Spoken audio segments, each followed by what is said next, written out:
This hearing of the Committee on Oversight and Accountability will come to order. I want to welcome everyone here today. Sorry we're getting late. Votes extended about 15 minutes longer than they were supposed to. Without objection, the chair may declare a recess at any time. I now recognize myself for the purpose of making an opening statement. Today marks our first hearing since the election, in which President Trump won in a landslide. This summer, Ranking Member Raskin described Republicans as a, quote, shrinking, shriveling minority party. They're a cult of personality, and there's not many people who are buying the cult and dogma anymore, end quote. Yet just 2 weeks ago, President Trump received historic support from Americans of all races, religions, and backgrounds. It's clear the American people aren't buying what the Democrats and their allies in the media are selling anymore. For nearly a decade, Democrats, many of whom are in this room today, have demonized the millions of Americans who support President Trump. I think of the proud Americans in my district, good neighbors, citizens, and God-fearing individuals. They're tired of being called trash, cult followers, fascists, Nazis, and many other horrific names for simply loving their country and supporting President Trump. My constituents want the cost of living to stop skyrocketing, whether it's food, gas, heating their homes. They want the border sealed to stop the flow of illegals and criminal aliens coming to our communities. And they want to end the weaponization of government. Unfortunately, we have recently seen a disturbing example of this weaponization of government on full display. In the wake of Hurricane Milton, at least one FEMA official engaged in political discrimination against supporters of President Trump. This official ordered employees to discriminate against vulnerable Americans affected by a hurricane when they needed assistance the most. This same employee alleged on TV that this was not an isolated event and that FEMA essentially treats the homes of President Trump supporters as if they were homes of people with vicious dogs. This is unacceptable. Americans demand accountability. Today's hearing provides members and the American people the opportunity to get answers about these troubling developments that have overshadowed FEMA's critical mission. While today's hearing will focus on FEMA, the issue at hand is part of a larger problem: the urgent need to hold the unelected, unaccountable federal workforce accountable to the American people and the duly elected President of the United States. In his first term, President Trump faced not only open insubordination from federal employees who refused to help implement his policies, but also subtler practices intended to thwart elements of his agenda. And we are already hearing through media reports that some federal employees from DOD, EPA, and of course DOJ are already plotting to thwart President Trump's agenda when he is sworn in as president in January. The current system does not have strong enough mechanisms to ensure accountability. The disciplinary system is run by and for civil servants to protect civil servants. President Trump has pledged to take action to bring accountability to the federal workforce and ensure there are measures in place to appropriately deal with poor performers and those who actively resist implementing the policies of a duly elected president. And he will have strong allies in the Republican members of this House Oversight Committee. Democrats claim President Trump is trying to politicize the civil service, but situations like the one at FEMA validate our concerns that it is already politicized. Under the Biden-Harris administration, the civil service has not only grown in size, but also in power. And this power is evident. Just ask the people in Highlands County, Florida. They needed help, but at least one FEMA official used her power to make help harder to get. We only know this because one whistleblower was brave enough to come forward, but others knew about this and said nothing. And FEMA leadership didn't take action against this supervisor until the press exposed the discrimination. More importantly, FEMA officials did not immediately end the discrimination. Since being fired, this supervisor has made multiple media appearances claiming she was following direction from above and that this practice is widespread. So, the question is this. From FEMA's perspective, was her main offense not only saying the quiet part out loud, but that she put it in writing? Who knows how many victims of Florida were left out of rapid disaster relief response? And what about other areas of the country? How long has this gone on and where? It is not acceptable for anyone to threaten the life or safety of FEMA employees, and FEMA does not protect its people, but this does not justify writing off a huge segment of the population. I'm eager to hear from the administrator today about the status of FEMA's disaster relief efforts, as well as how we can prevent further discrimination. I want to thank you, Administrator, for being here today, and I now yield to the ranking member for his opening statement.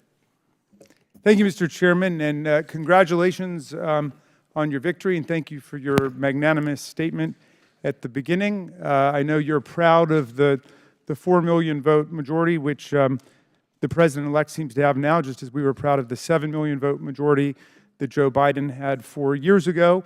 The difference, of course, is that we acknowledge the loss of our candidate in this election, and we're not involved in trying to overturn the election or the Constitution, but we accept the Constitution and we accept the victory of the President-elect. Now, thank you for calling this hearing today. As of last month, more than 300 Americans had lost their lives to the hurricanes. Millions of people across the Southeast have had their lives uprooted, their families displaced, and their communities ravaged by Hurricanes Helene and Milton.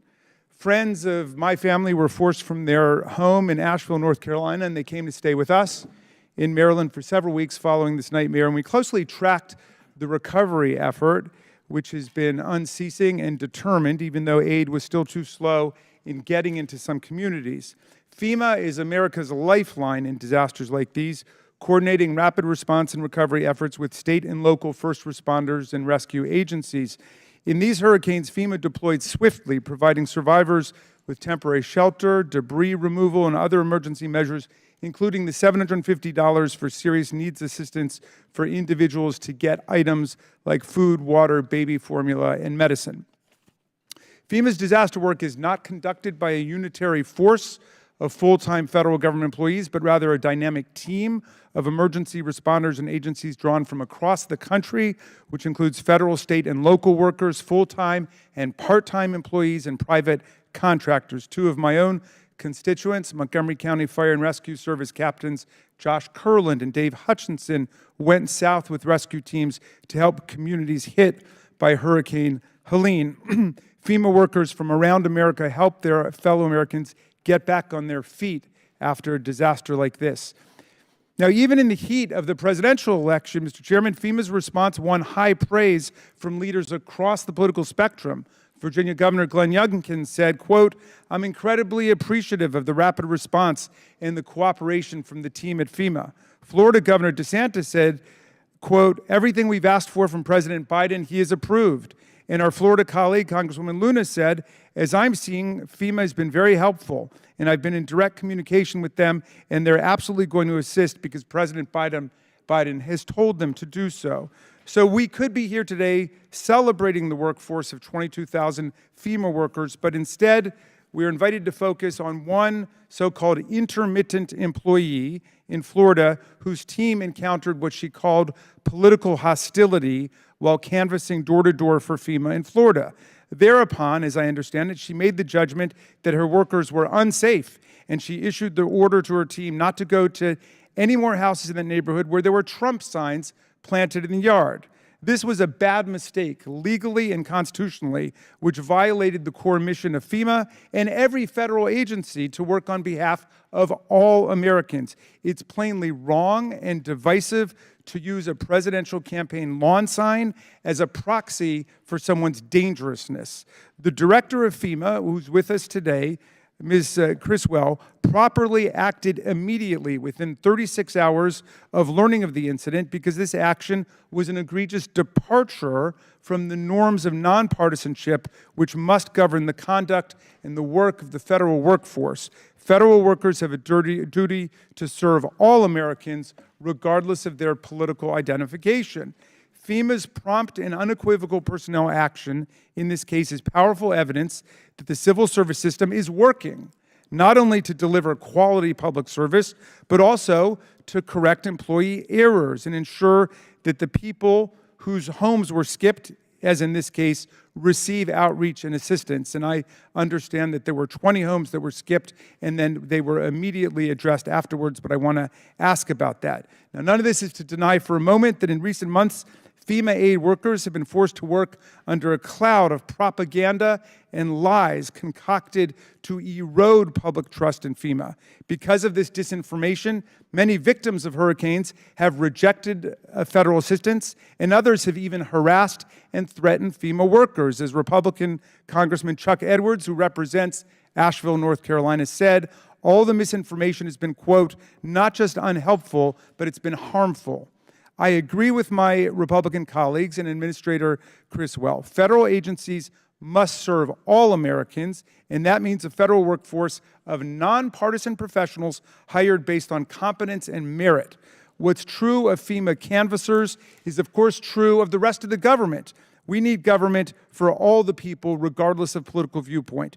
President-elect Trump has promised to be a president for all Americans, and I hope he delivers on that. And if he falls short of it, I trust all my colleagues will hold him to it. In his first administration, President Trump all too often deliberately directed disaster aid based on the party politics of local leadership and past electoral performance, not the needs of the community and disaster survivors. In 2017, his administration denied 99% of the aid that North Carolina's Democratic governor requested as part of cleanup efforts after Hurricane Matthew. Also in 2017, after Hurricane Maria, President Trump blocked the full release of emergency assistance to Puerto Rico that was appropriated by us in Congress due to his unfounded belief that the destruction and death toll had been inflated to make him look bad.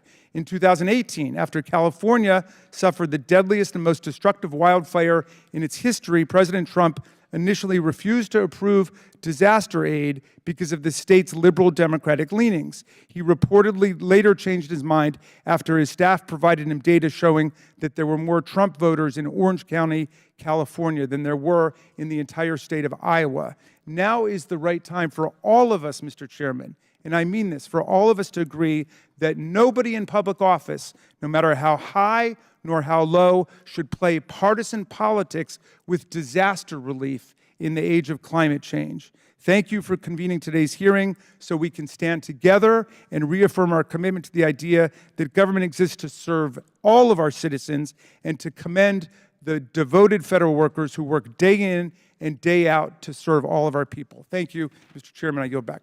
Gentleman yields back. Without objection, Representative Stubbe of Florida and Representative McCormick of Georgia are waived onto the committee for the purpose of questioning the witness at today's hearing. I'm pleased now to introduce today's witness. Ms. Deanne Criswell has served as Administrator of the Federal Emergency Management Agency since 2021. She has spent much of her career in emergency management, having previously served as Commissioner of the New York City Emergency Management Department, as well as previous positions within FEMA, serving as leader of the agency's National Incident Management Assistant Teams and as a Federal Coordinating Officer. Ms. Criswell served 21 years in the Colorado Air National Guard and is the veteran of 2 overseas tours. Pursuant to Committee Rule 9G, the witness will please stand and raise her right hand. Do you solemnly swear or affirm that the testimony you are about to give is the truth, the whole truth, and nothing but the truth, so help you God? Let the record show that the witness answered in the affirmative. Thank you very much. We appreciate you being here today and look very forward to your testimony.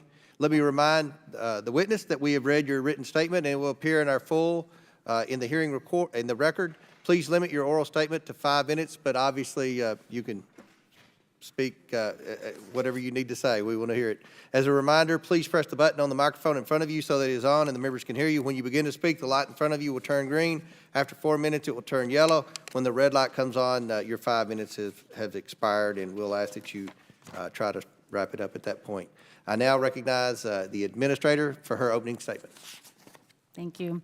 Chairman Comer, Ranking Member Raskin, and members of the committee, thank you for the opportunity to testify regarding FEMA's efforts in response to Hurricanes Helene and Milton.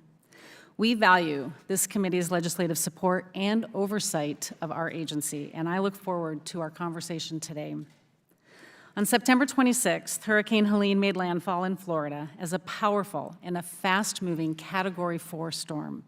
with hurricane force winds extending 40 miles and tropical storm force winds extending 310 miles from its center. Helene then entered Georgia as a Category 2 hurricane before becoming a powerful tropical storm that continued to release historic rainfall over already saturated soils as it marched through South Carolina, North Carolina, Tennessee, and Virginia. There were also impacts in West Virginia and Kentucky. Helene's powerful winds and floodwaters altered landscapes and devastated communities in many places not accustomed to experiencing such storms. The destruction caused by Helene was catastrophic. Less than 2 weeks later, Hurricane Milton rapidly intensified into a Category 5 storm in the Gulf of Mexico. After making landfall in Florida as a Category 3, it moved across the state into the Atlantic, spurring the formation of tornadoes and leaving an overlapping trail of destruction in many communities still reeling from Hurricane Helene. Many of these same communities were still recovering from Hurricanes Ian, Hurricanes Idalia, and Hurricane Debbie. And our hearts have been heavy with the stories of the survivors we have encountered and talked to. People who have lost their loved ones, their homes, and their businesses. These two catastrophic storms led to the loss of over 200 lives and caused extensive damages to homes and neighborhoods across the impacted states. There was also widespread disruption of critical services across southeastern United States, including the obstruction of transportation routes, which isolated many homes and communities. FEMA's mission statement is a simple one, spelled out in 7 powerful words, helping people before, during, and after disasters. And in my written testimony, I have provided a detailed account of FEMA's preparation, our pre-positioning of assets and personnel, and our coordination with other federal agencies in support of our state, our local, and our tribal partners. I have described in detail how FEMA responded to these 2 storms across 8 states, mobilizing the full weight of the federal government to help in impacted areas that were not accustomed to this kind of disaster. Prioritizing search and rescue efforts, reopening roads to reconnect hard-to-reach areas, delivering essential food, water, and other supplies to residents, and restoring critical infrastructure. And I have described how FEMA is leading recovery efforts in these impacted states, doing everything we can to cut through red tape and expedite assistance to survivors. This has been a challenging time for our workforce of over 22,000 dedicated, hardworking people, many of whom were impacted by the storms themselves and delayed their personal and family recovery to meet our mission needs and respond to the disaster. Our workforce persevered through all of these challenges that I have just described. And they also persevered through a difficult security environment generated by misinformation about FEMA's work to spread through social media, which was spread through social media. Our goal is to help all people obtain all of the assistance that they need and that they are eligible for under the law. And any of the assistance and any misinformation that was out there was making this much more difficult for them to get this needed assistance. I greatly appreciate the voices and the support from Congress, from both sides of the aisle during this event, who attested to the work that FEMA was doing on the ground. So I was very concerned when I learned a FEMA employee had given instructions to a disaster survivor assistance team that were completely at odds with FEMA's mission. A critical function of these teams is to go door to door, to meet with disaster survivors, to make them aware of FEMA programs that are available for them, and to help them register for needed assistance. This employee wrote to about 11 staff members under her supervision that they should, quote, avoid homes advertising Trump, end quote. My senior leadership team provided me with this visual evidence that the employee had, in fact, issued these instructions, and they recommended that this employee be terminated and I concurred and directed the termination of this employee. I released a statement that day, and I will repeat what I said to all of my employees and the American people. This type of behavior and action will not be tolerated at FEMA, and we will hold all people accountable if they violate our standards of conduct. I do not believe that this employee's actions are indicative of any widespread cultural problems at FEMA. FEMA, however, has taken appropriate action to ensure this matter is fully investigated, and I am committed to ensuring that nothing like this ever happens again. In the meantime, we have sent a new team to the field to contact all of the homes that had been skipped over at this employee's direction, and that work has been completed. Now, I know that this incident is on the minds of many members of this committee and across America, and I will be happy to answer your questions on it. However, I also hope that we will be able to have a chance to discuss the great work that our workforce has been doing in response to Hurricanes Helene and Milton, as well as the important challenges that lie ahead in the recovery effort.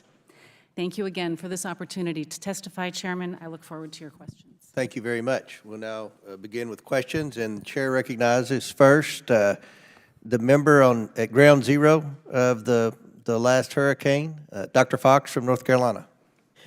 Thank you very much, Mr. Chairman. I want to associate myself with your opening statement. Also, I want to thank the thousands of Americans who responded to the destruction of Helene in the North Carolina mountains by donating everything you can imagine to people there.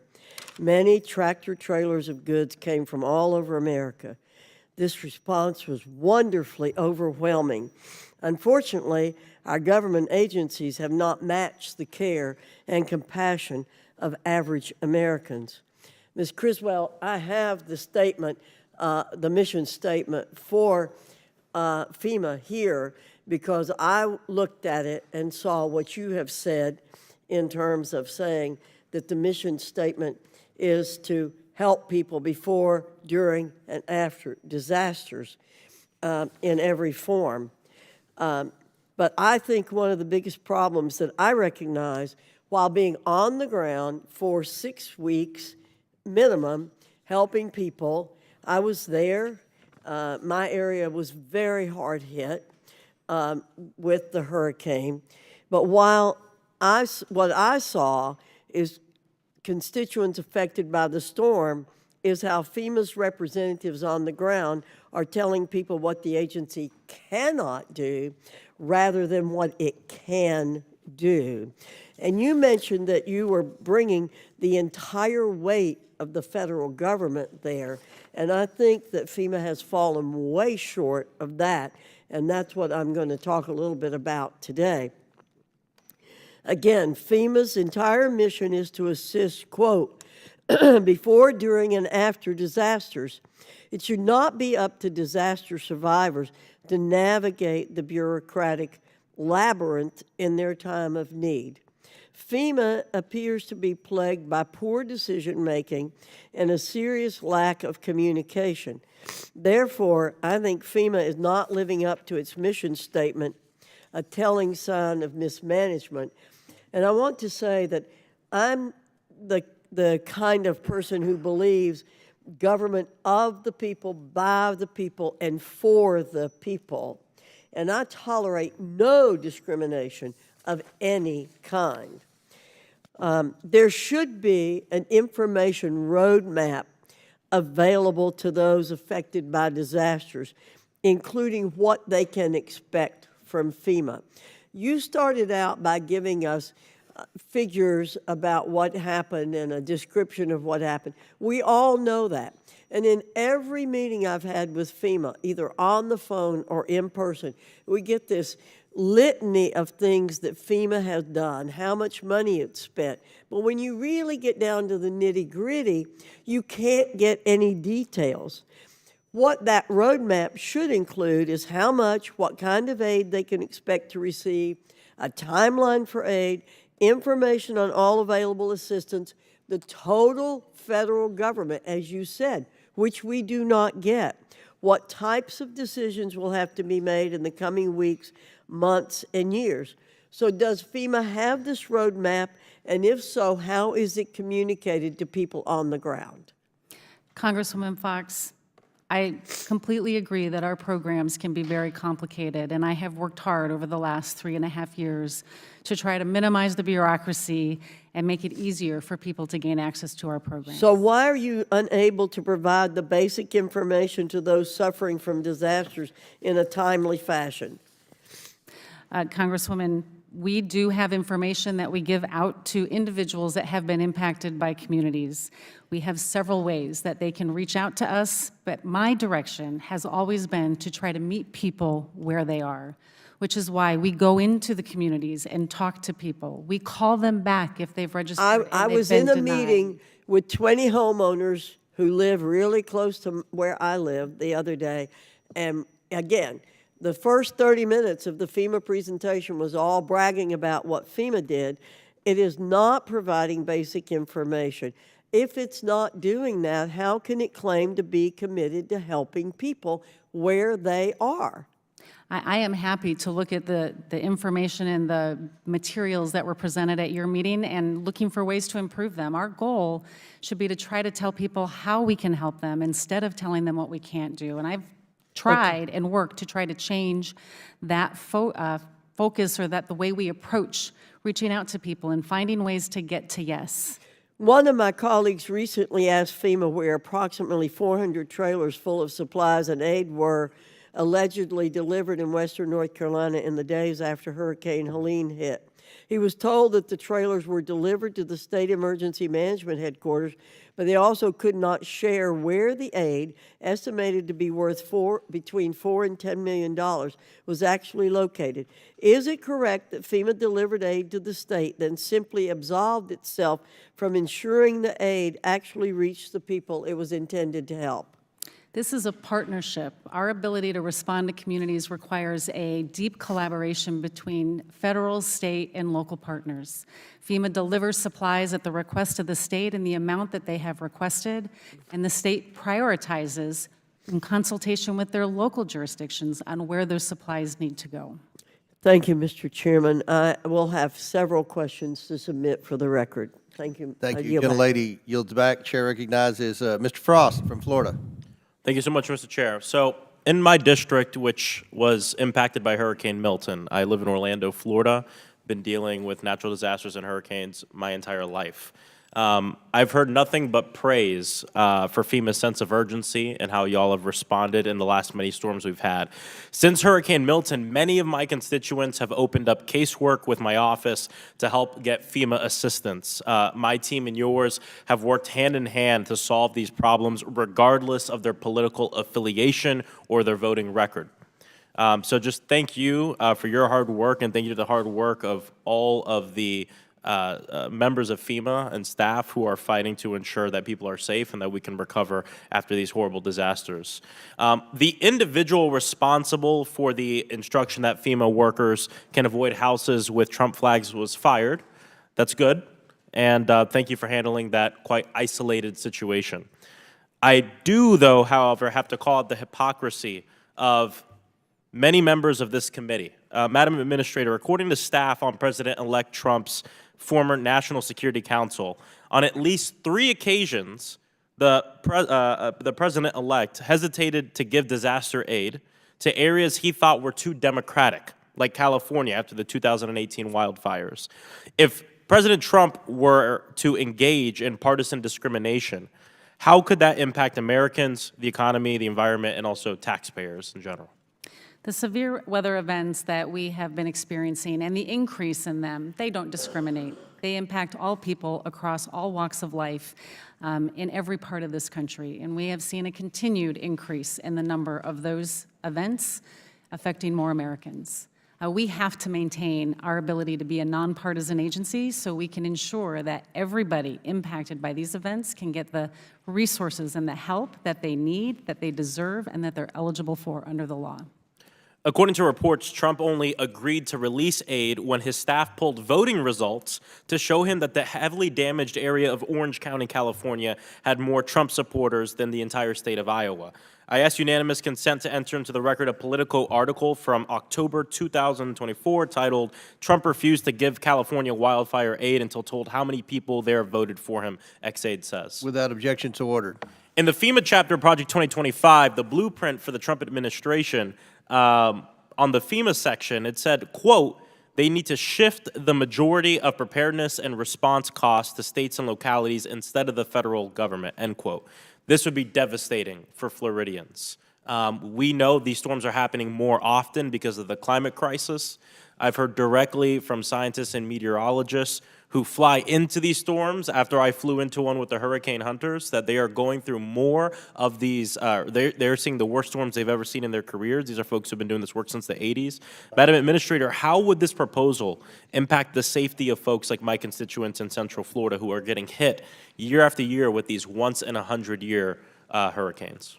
The ability for these communities to rebuild after these events is extremely critical. Without them being able to rebuild, but also rebuild to a level that makes them more resilient against future events, is going to really impact their ability to recover.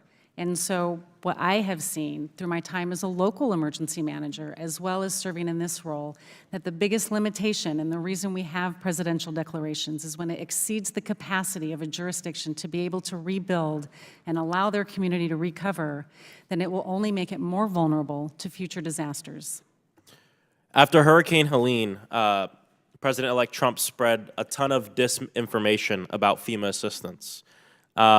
Even like me, some of my Republican colleagues representing areas actually impacted from the storm, like Mr. Edwards from North Carolina, we've had to expend a significant amount of resources to fight these lies. During these hurricanes and the days leading up, I spent a lot of time in all the EOCs that are in my district. I spent time going to the shelters and speaking with people, and I can't tell you the amount of folks who came up to me in these shelters asking the most ridiculous questions based on what they heard from Donald Trump.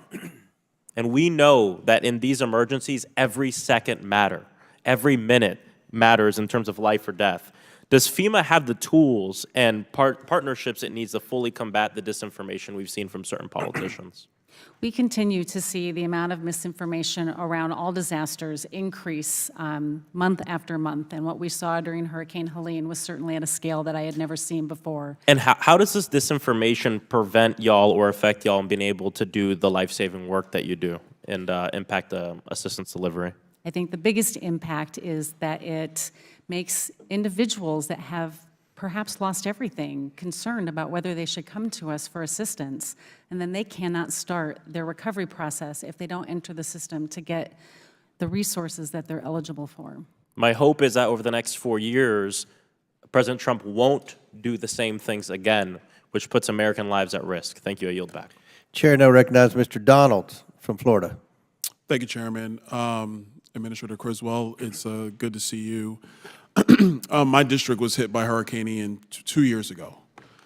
So we were devastated, like so many other communities were devastated by Helene and by Hurricane Milton. My question for you actually surrounds the firing of Miss Washington. She had given multiple interviews where she claimed that avoiding politically hostile homes is commonplace throughout FEMA. Is this a practice at FEMA? Congressman, there is nothing in any of our policies, our training, or our information sent out to our field workers to avoid any home for whatever reason, especially not because of a political affiliation. The actions of this one individual are not representative of the work that we do at FEMA.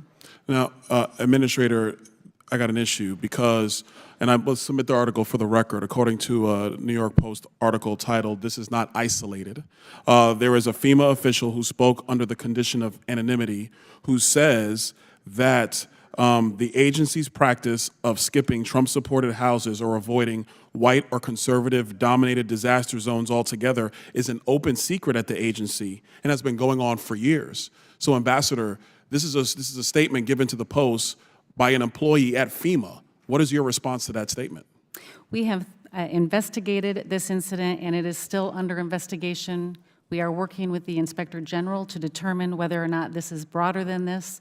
But the evidence that I have seen so far shows that this was an isolated incident, and it has not gone beyond what this one employee did. So, follow-up question to that. Has FEMA finished its investigation into this matter? No, we have not finished our investigation. We have been working with the Office of the Inspector General. It was also referred to the Office of Special Counsel for a potential violation of the Hatch Act, and I have asked the Inspector General to do a full review of this incident. So Administrator Criswell, you told me at the beginning of this questioning that there is nothing in your policies that would dictate that this is to occur. Yet you have one official who was fired who said it does occur. You have another official under your purview, under the condition of anonymity, talking to the press that it does occur. But you can't verify to this committee that these practices do or do not occur. Is that correct? I have been given no evidence and seen no indication that this goes beyond this one incident. If you have specific information, I would welcome that. Are you prepared to turn over the communiques between your supervisors and their field representatives and upper-level management at FEMA to this committee?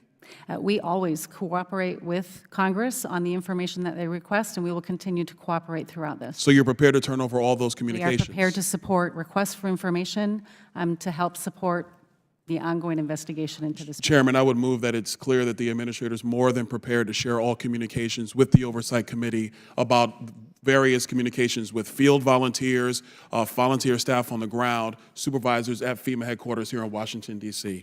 Also, for the record, Chairman, I move that the article that I talked about, this is not an isolated incident, be submitted for the record. Without objection, so ordered.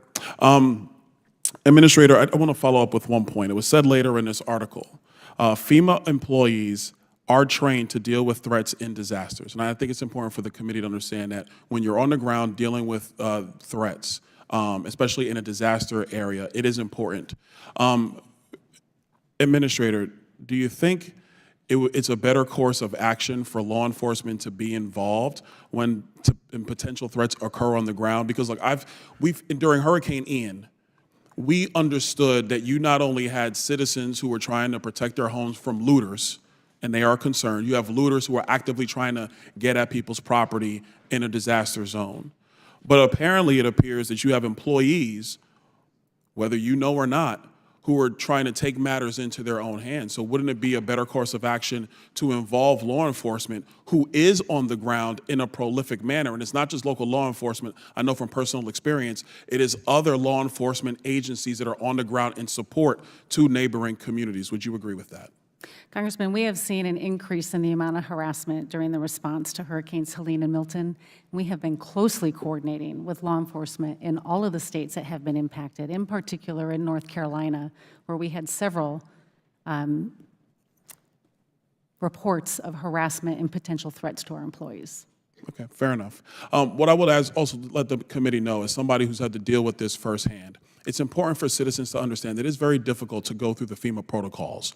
We have had many amount of citizens who applied for direct assistance, were denied, and they had to work through my office to do that. I'm quite sure my colleagues who have had to deal with FEMA have dealt with this firsthand. I would really call on FEMA, whether it's this administration or the next, that they need to clean this process up, because the number one thing that hurts FEMA's reputation is the fact that so many citizens are denied when they apply the first time they come through the FEMA portal. And if they have to go through congressional offices to get help, and trust me and my colleagues, we will do everything for our citizens, but if that is gonna be the protocol for how citizens get help from the Emergency Management Agency, then it needs to be completely revamped. I yield. Gentleman yields back. Chair recognizes ranking member for 5 minutes. Thank you, Mr. Chairman. Ms. Criswell, thank you for your testimony. Can you explain what the role of a door-to-door canvass is by FEMA during a hurricane recovery?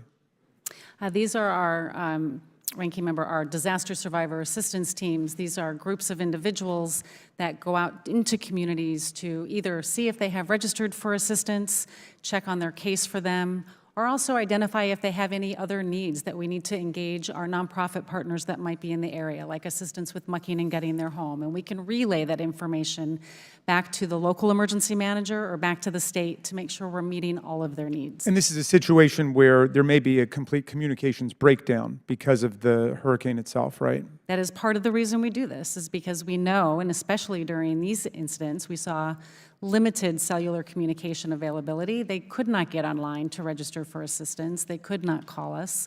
And so we send people out to go knock on their door and see if they have had that opportunity yet. How many doors would you have knocked on during Hurricanes Helene and Milton? Tens of thousands, I would have to get you the exact number. Okay, and hundreds of people would have been involved in the effort? Yes. Okay, so it's been reported that there were unprecedented levels of harassment and threats leveled against FEMA workers, both the full-time workers and then intermittent part-time workers and volunteers who came along. Do you have any sense of where this harassment and where these threats were coming from? What were the things being said that would lead people to attack FEMA workers? We have seen over my last few years in this position, but even as my time as a local emergency manager, we have seen the amount of information being spread that's just inaccurate about FEMA programs, about FEMA policies continue to increase. We saw a big jump during Maui. We saw an even larger increase, and again, on a scale that I have not seen during Hurricanes Helene and Milton, primarily being spread through social media channels. And have you undertaken any efforts to combat that disinformation? So we do a number of things. We have an entire team of public affairs and external affairs experts that help us try to put positive information, correct information out. We establish a page. It's a standing practice for us to establish a rumor control page that we have done for many years through many administrations to put accurate information about the programs that FEMA is offering and the assistance that is available. We also reach out to the community. For example, in North Carolina right now, we're hiring community liaisons, people from the community that can help be a bridge between us and the people in their community to build that trust, make sure people are getting everything that they need, but also to let us know what kind of information or what kind of resources they may still need. The employee who was fired by you a day or a day and a half after you learned of what had happened was an intermittent employee, a part-time employee who may or may not have been trained on the proper protocols of FEMA. But what do you tell your workers to do if, in fact, they are harassed or attacked at the doors, going door to door, offering people assistance? Again, we have people that go into communities that have just been impacted by significant weather events and meeting people on their worst day. And people are, angry and they're upset because of what happened to them. And so we often have people that feel that they may be in an unsafe situation. And so we train them to be able to remove themselves from that situation reactively. We never have done anything to teach our employees to proactively avoid an area where they feel they might be threatened. Okay, and just to restate the obvious, if this is correct, you have no policies or rules counseling people to engage in political party or candidate discrimination. Is that right? No policy, no doctrine, no rule, anything to that matter. Okay, and that's why you acted so swiftly to deal with that situation when it arose. I learned of this on November 7th, that there was an alleged claim that an employee had done this. I directed my team to be able to look into it and provide me information. They showed me the evidence on November 9th, which is when I directed the termination of the employee. And I understand that FEMA itself is investigating to get all of the facts of the matter. Do you also support an investigation by the Inspector General at FEMA? I have already requested an investigation to the IG. Okay. Well, look, on behalf of the family that stayed with me after the hurricane hit Asheville, North Carolina, and other friends who were affected, I want to thank FEMA for doing your very best on behalf of the American people and mobilizing a strong relief effort. Not perfect, none of them are, but certainly a very serious attempt to address all of the needs that arose. I yield back, Mr. Chairman. Chair now recognizes Ms. Luna from Florida. Administrator Criswell, nice to see you again. Up here, sorry. Yeah, thanks. You came to my district when we were impacted. Before I get to some questions that I have from my constituents, I did have a question in regards to the investigations that you have into Marnie Washington. So she went on CNN, and she had stated that under the practice of avoidance and de-escalation, that was what she was using, what her supervisor was using in order to politically discriminate. My question for you, she also stated that her supervisor, Chad Hershey, had directed her not to help politically hostile Americans, aka anyone who, in their opinion, had Trump signs. My question for you is, were you aware of that, and has Chad Hershey been fired, or is he under investigation currently? I understand that Mr. Hershey was in her supervisory chain, but that is part of now the ongoing investigation. If you find that he directed her to, and I assume that you guys will be talking with her directly, but if you find that, are you committing that he's going to be fired? I will commit that anybody who has taken actions to politically discriminate against people that were impacted by this disaster will have the appropriate disciplinary action to include termination. Okay, and then she also had stated on that same interview that this wasn't just isolated in Florida, but under that same de-escalation and avoidance guideline from your field manual that also happened in North Carolina and Georgia. Are you aware of this? And in your estimates, roughly how many people have been impacted? She also stated that there should be incidents reports in regards to FEMA, that we should request them, but I assume that you were looking into that. So if you can just follow up on that. Yeah, we will certainly follow up on that, but again, our policies in nowhere talk about proactively discriminating against areas where they feel that there might be something harassing. Tracking, sorry, I just have to move on because we have time here. My next question is that in regards to your investigation, Marnie Washington stated that after she was terminated that she still had access to her portals and the cases that she had filed. And because of that, she was actually able to see that FEMA was going through and deleting information in regards to the cases that she had specifically handled. Now, I understand that when people leave, sometimes things have to be terminated, but if you do have an ongoing investigation, my question is why would you then want to delete information? Because then you wouldn't be able to adequately conduct a conclusive investigation. I have no information that we have deleted anything, as stated by Ms. Washington. Even if something was deleted, it's all part of a permanent record, and we have access to it. Okay, then I would advise if you are tracking that you should go, because she's saying that she physically saw that information was deleted out within 24 hours of her firing. I have one more question, but I'm going to get to some constituent questions, so please answer these quickly.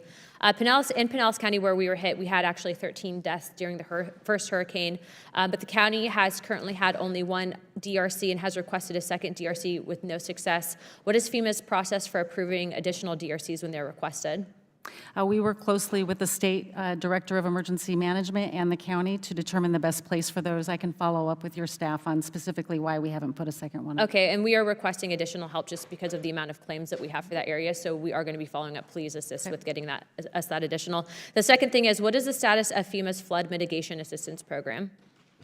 The NFIP program has seen a significant amount of claims as a result of Hurricanes Helene and Hurricane Milton. As you will see in the supplemental request, we are asking for debt relief for the National Flood Insurance Program so we can continue to pay on those claims. To date, I believe the number is somewhere over $800 million that we have paid out in response to Hurricanes Helene and Milton, but we will quickly run out of funding from that fund without the debt relief, and we'll have to go to the Treasury and ask for additional funding to pay those claims. Okay, so if you get that funding, you guys will be able to essentially ensure that recovery and resiliency grants for all the counties impacted will be received. If you get the money, for claims okay. against the NFIP, Correct. with the debt forgiveness, we can pay those claims. Okay. My last question for you is in regards to community trends. Marnie Washington had alleged that that was what was put into a system that would mitigate these interactions if they felt that it was dangerous. And these communities, a lot of them were conservative and Trump supporters, that they felt that FEMA had created an environment that had stated that those people had made them feel uncomfortable, and that was the reasoning for them passing over these homes. What can you tell me about community trends in regards to this allegation that you made? Our disaster survivor assistance teams, part of what they do is go out into the community to understand what the impacts are and to understand what the survivor needs are. This is often called community trends, but things that we are looking at are impacts to access, roads that are out, water infrastructure, needs of the community, like many places around South Carolina required oxygen bottles. If I can just interrupt you real quick, how many people have been impacted by avoidance and de-escalation? Do you have a number for that just nationally, or is there a database for that? I can tell you that for this particular incident at the direction of our employee, 20 homes were skipped. Okay. All right, thank you for your time. Chairman? Gentlelady yields back. Chair recognizes Mr. Moskowitz from Florida. Thank you, Mr. Chairman, and thank you for holding this hearing. Administrator Criswell, good to be with you. As the only member in Congress who's run a disaster response, run a disaster recovery, handed out billions of dollars of FEMA money, also a Democrat who worked in a Republican administration and ran the recovery efforts for Hurricane Michael in deeply Republican areas of the Panhandle, I can tell you not once did I ever think about their politics or my politics. As I toured the Panhandle in Neil Dunn's district or Matt Gaetz's district, I looked at people as Americans who were hit by a disaster. And my job was to get them every program that FEMA had, every dollar available to them. That was my job. What happened in Florida in this instance is deeply disturbing. It's unacceptable. I know you know that. Disaster aid should never be declined based on support of any political candidate.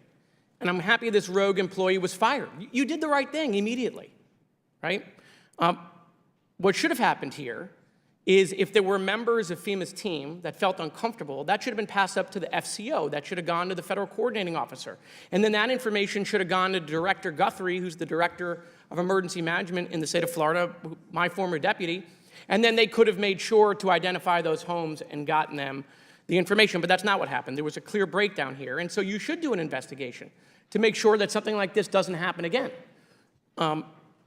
Every emergency manager in the country during COVID, yourself included, I'm sure, was worried about the politics of disaster aid changing. We saw it happening in real time. And we were really worried, about how that would go into future disasters. As the world is becoming more partisan, the world is becoming more divided, you're seeing it here in the country, we were hoping that there'd be a force field around FEMA. But that's not the case. I know the people at FEMA are exhausted, okay? Talent is retiring. They have a rotating door because of the burnout rate from disasters. That's not just in this administration. I talked to the previous 2 administrators during Donald Trump's administration, and it was the same problem because of all the disasters that are happening and the burnout rate that exists. My own agency lost 200 people after COVID because they were burned out. Every problem that my colleagues brought up, and they're right. Chairwoman Fox is right.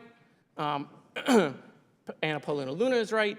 All of the problems that they brought up with FEMA, those issues about programs and being denied, this is not new. This has been going on for a while. It happened in the Trump administration, right? Because here's one of the things that I'm going to say that no FEMA administrator will tell you while they're FEMA administrator. But the last 2 Trump administrators will tell you, previous administrators will tell you when they leave the job, is that Homeland has become too big. It has become too big. I got to work with Joe Lieberman. The idea of Homeland was a great idea. It's still a good idea. But never did anyone envision that the bureaucracy would become too big. FEMA can't make the changes you want them to make, whether it's Ms. Criswell or the next administrator that Trump appoints. They can't. Homeland won't let them because there's 30 people around a table, right, trying to figure out what to do in the agency.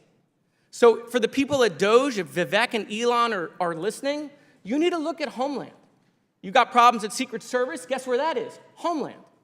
And so what I'm saying is that don't look at Administrator Criswell or this FEMA administration or in this Biden administration.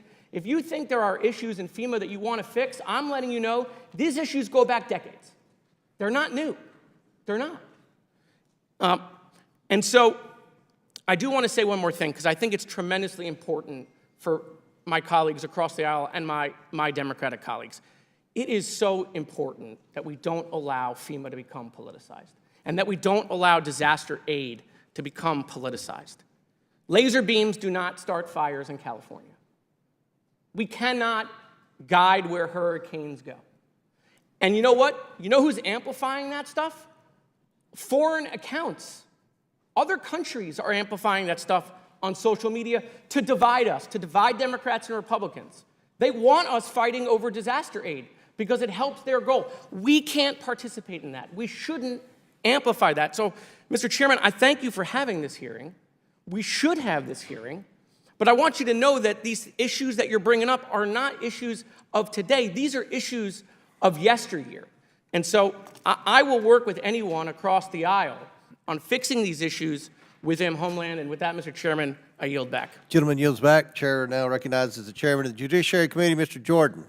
Thank you, Mr. Chairman. Administrator Criswell, is Ms. Washington lying to us? Ms. Washington has She said it's common practice. You said it's reprehensible and isolated.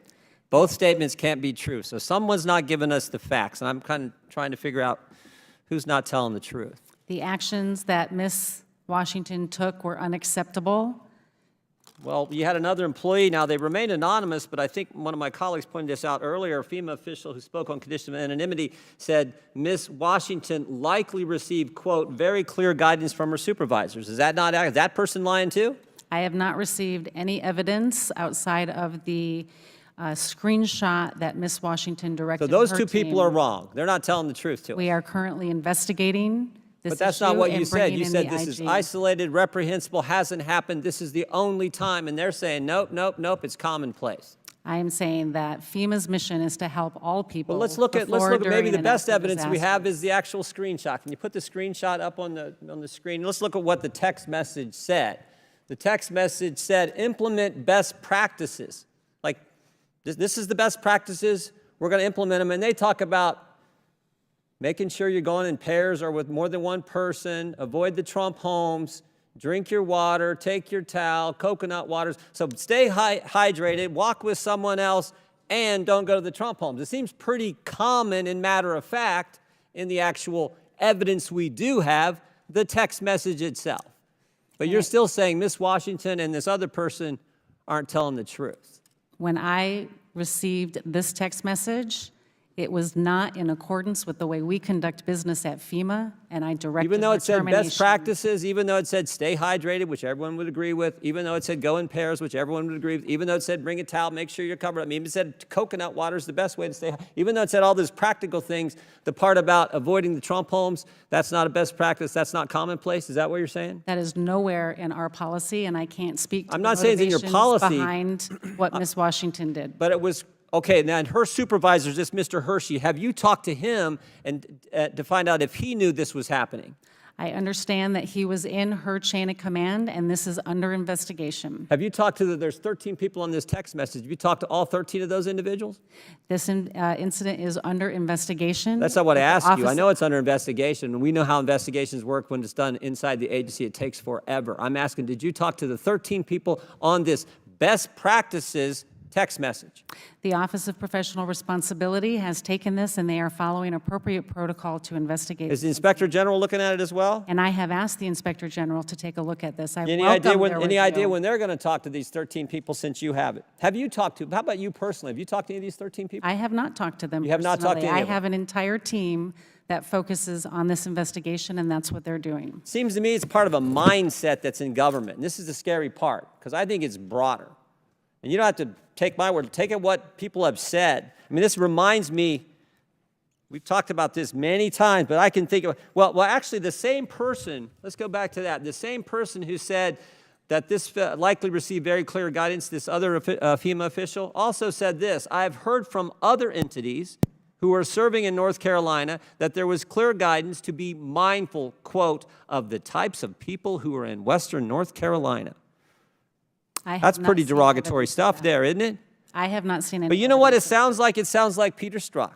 Peter Strzok, when he said, oh, I just went into Walmart, I can smell the Trump supporters. Sounds like Joe Biden when he said, oh, the garbage I see is the Trump supporters out there. Sounds like the guys the Democrats had, the professor the Democrats had testify back in 2019 in the impeachment. Conservatives, especially very conservative people, tend to spread out, perhaps because they don't even want to be around themselves. This disdain, this mindset that's in the government where everyone's deplorable, everyone's garbage, everyone is, smelly people at Walmart, and oh, be mindful of those people in Western North Carolina. That's what it sounds like. And again, the best evidence is the text message we have, which reinforces that mindset that we have seen from so many people in our government. The actions directed by Ms. Washington are unacceptable, and when I received this text message, I directed her termination. Do you have any idea who this other, who this other official is? I do not, and if you have that information, Congressman, please share it. I don't have it. You're the one who's got it. has- You're the one who hasn't talked to the 13 people on the It has text not message. been raised to me. All right. I think, Chairman, I yield back. Chair, now recognize Ms. Norton from Washington, D.C.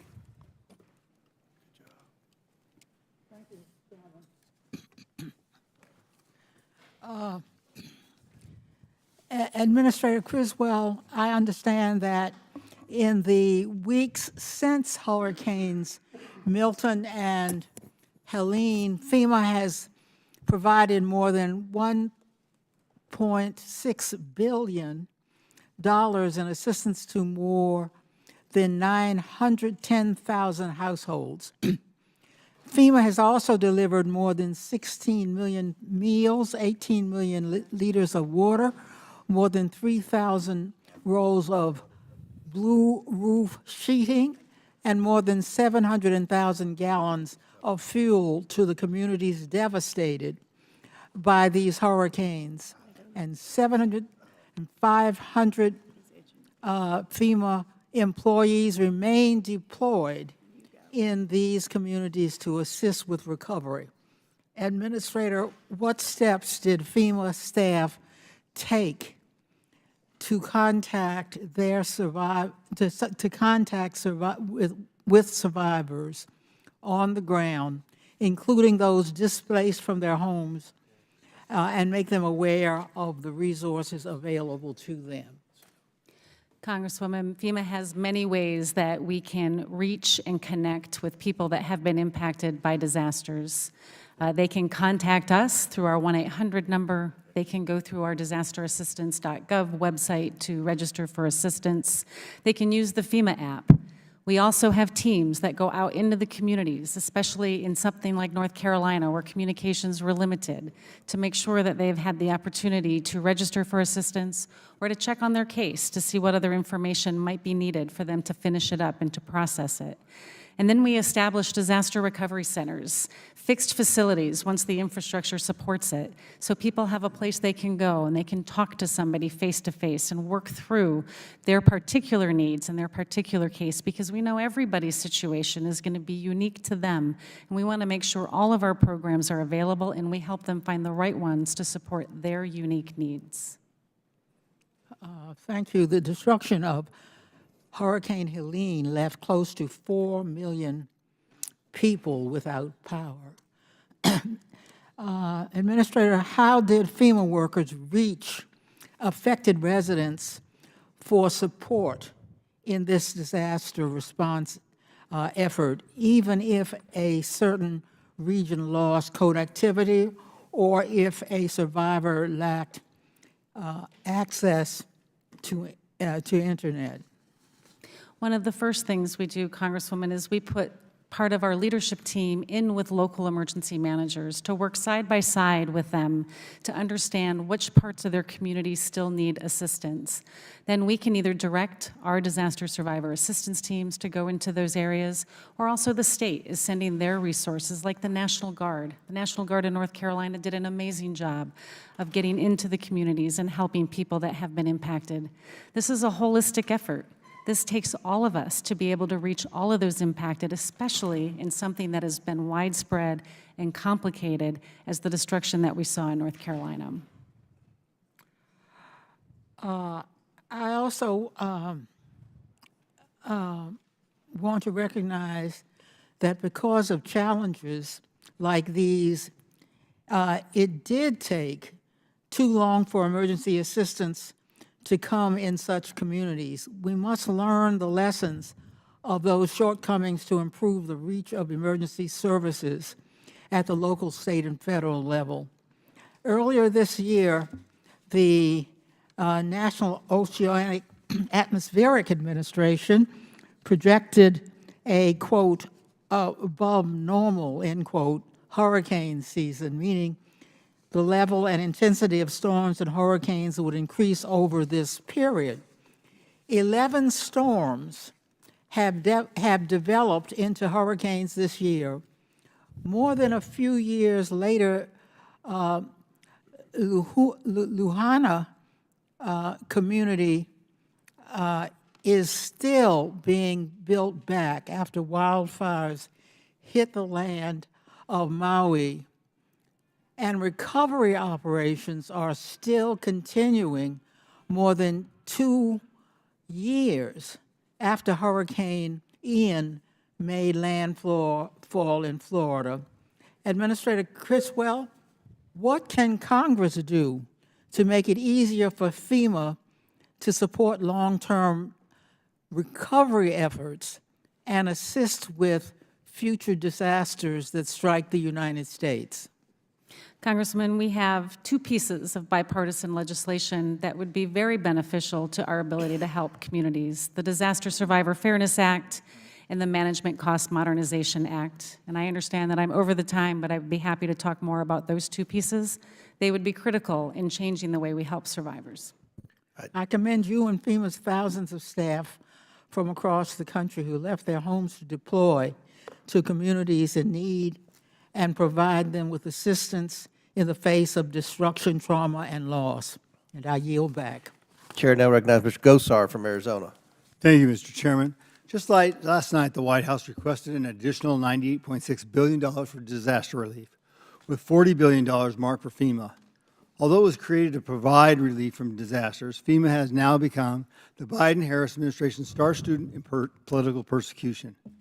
In October, FEMA intentionally violated the civil rights of American citizens in response to Hurricanes Helene and Milton. This is a key example of the weaponization of the federal government against the American people. And I suspect there is more for this committee to uncover. It is critical that Congress is empowered to conduct rigorous oversight before any emergency funding that has been placed into FEMA's hands. Ms. Criswell, according to your testimony, FEMA led the interagency response to Hurricane Helene and Milton for up to 64 different agencies. Do you think FEMA has the authority to direct these other agencies to also avoid homes with Trump signs? There is nothing in FEMA's policy that would ever direct anybody to avoid anybody, regardless of political affiliation or way of life. Our mission is to help all people before, during, and after disasters. Gotcha. Former FEMA employee Marnie Washington told reporters this discrimination was a colossal event and occurred in Florida, North Carolina, and South Carolina. You testified earlier today at T&I committee that this was an isolated incident and that no other supervisor or employee deployed with Marnie Washington provided the guidance to avoid homes advertising Trump signs. Will you commit to also requesting an IG report for the discrimination in North Carolina and South Carolina? I have already requested the Inspector General to investigate this, but I will be certain to ensure that they include North Carolina and South Carolina in that. Thank you. An anonymous female employee, we've been told, I guess it would be from the Daily Signal, that employees were also advised to avoid certain homes and specifically use the terms hick, cowboy, redneck, Trump supporters, and MAGA to describe them. Have you come across any of these terms in your investigation so far? This is the first I am ever hearing any of those terms. I'll make sure you have those. In an interview with the Washington Examiner, they said these homes were avoided because based on community trends from hostile political encounters. My question to you is, how does FEMA declare an incident as a community trend? Is it true that it only takes one encounter to make a FEMA employee uncomfortable to declare a community trend? One of the things that these teams do, our disaster survivor assistance teams, is they go into the communities to not only register people for assistance, but to understand the impacts of the community. They're looking for things like damages and access issues to transportation infrastructure. They're looking for damages to water and power. They're also trying to understand the survivor needs. These are often referred to as community trends, but these are used to help us understand the impacts and what resources we're going to need to bring in. These are not proactive efforts to try to identify where we should or should not go. Okay, so my office requested these incident reports ahead of this hearing, but were not provided. Can you please provide this committee with the incident reports that determined Lake Placid should be defined as a community trend? I wouldn't say that Lake Placid was defined as a community trend. Again, when we talk about impacts to a community, we're looking at impacts to that community and survivor needs. So you would provide all the incident reports? So We will work with Congress on the request for information and provide what you need. Now, Ms. Criswell, in October you said fighting misinformation is a priority for FEMA, including that you allege a misinformation from President Trump, Elon Musk, and some of my colleagues about FEMA's responsibility or lack thereof in its spending. Is FEMA spending its taxpayer funds responsibly? Quick question. Can you repeat that, sir? Yes, is FEMA spending its taxpayer funds responsibly?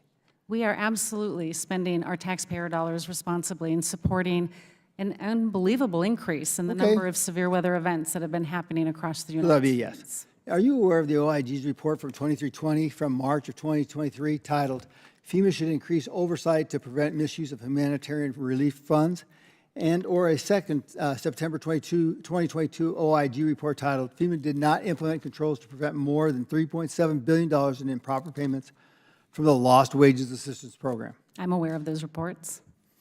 And you knew this, and then how are you applying that to this discovery now that you're hearing about Miss Washington and possibly other people causing a problem for this?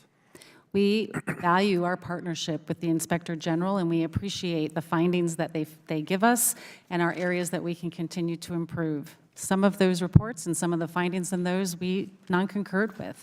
But for those that we did, we continue to work with them so we can continue to improve, because we are not a perfect agency, and we always look to improve the way we help people. I don't think anybody's perfect, so thank you. Appreciate it. Gentleman yields back. Chair now recognizes Mr. Lynch from Massachusetts. Thank you, Mr. Chairman. Welcome, Administrator Criswell. As evidenced recently by Hurricane Helene and Milton and the catastrophic consequences, we continue to witness historic flooding that is triggered by extreme weather events. In our own state of Massachusetts, the National Oceanic and Atmospheric Administration has already predicted that my area, the Boston area, is expected to endure between 12 and 19 days of high tide flooding that we've never experienced before.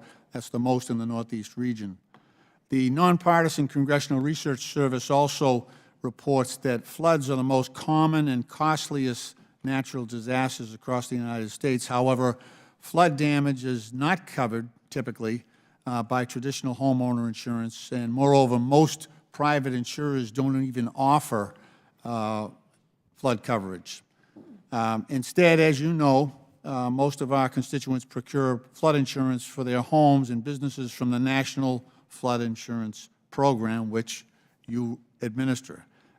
It's a federal government program that provides more than $1.3 trillion in insurance coverage and 4.7 million policies to residents, mostly in flood zones, in over 22,000 communities nationwide. Unfortunately, Madam Administrator, to the detriment of both victims of flood damage and the American taxpayer, this program is currently more than $20 billion in debt, especially after having to borrow substantial funds from Treasury, as you noted earlier, to cover a series of devastating flood seasons, including going back to 2017, which became the costliest season on record and included Hurricanes Maria, Harvey, and Irma. Administrator, FEMA administers the National Flood Insurance Program, which is set to expire in a few weeks of this year. Can you offer us your thoughts on how the financial position of this program is impacting your ability to support homeowners and businesses that are recovering from flood damage? The National Flood Insurance Program is one of the only ways that a homeowner can get the necessary coverage to protect their investments. And the National Flood Insurance Program has not had a multi-year authorization in many years. It has been from CR to CR. Right. Without a multi-year authorization, we will continue to struggle year after year to meet the claims that individual homeowners have. And we have offered up with our reauthorization proposal 13 measures, I think it's 13, steps that we can take that will be able to make the program financially solvent and make sure that everybody has access to this through an affordability framework as well. As we know, not everybody can afford flood insurance, yet it's their #1 resource and tool to help protect their investment. So we seem to keep falling behind with these 1-year, I think it's called as-needed funding. You don't have a multi-year program where you can actually try to get ahead of some of this stuff. So we're still dealing with Hawaii. We're still dealing with some of these 2017 disasters that we haven't caught up to.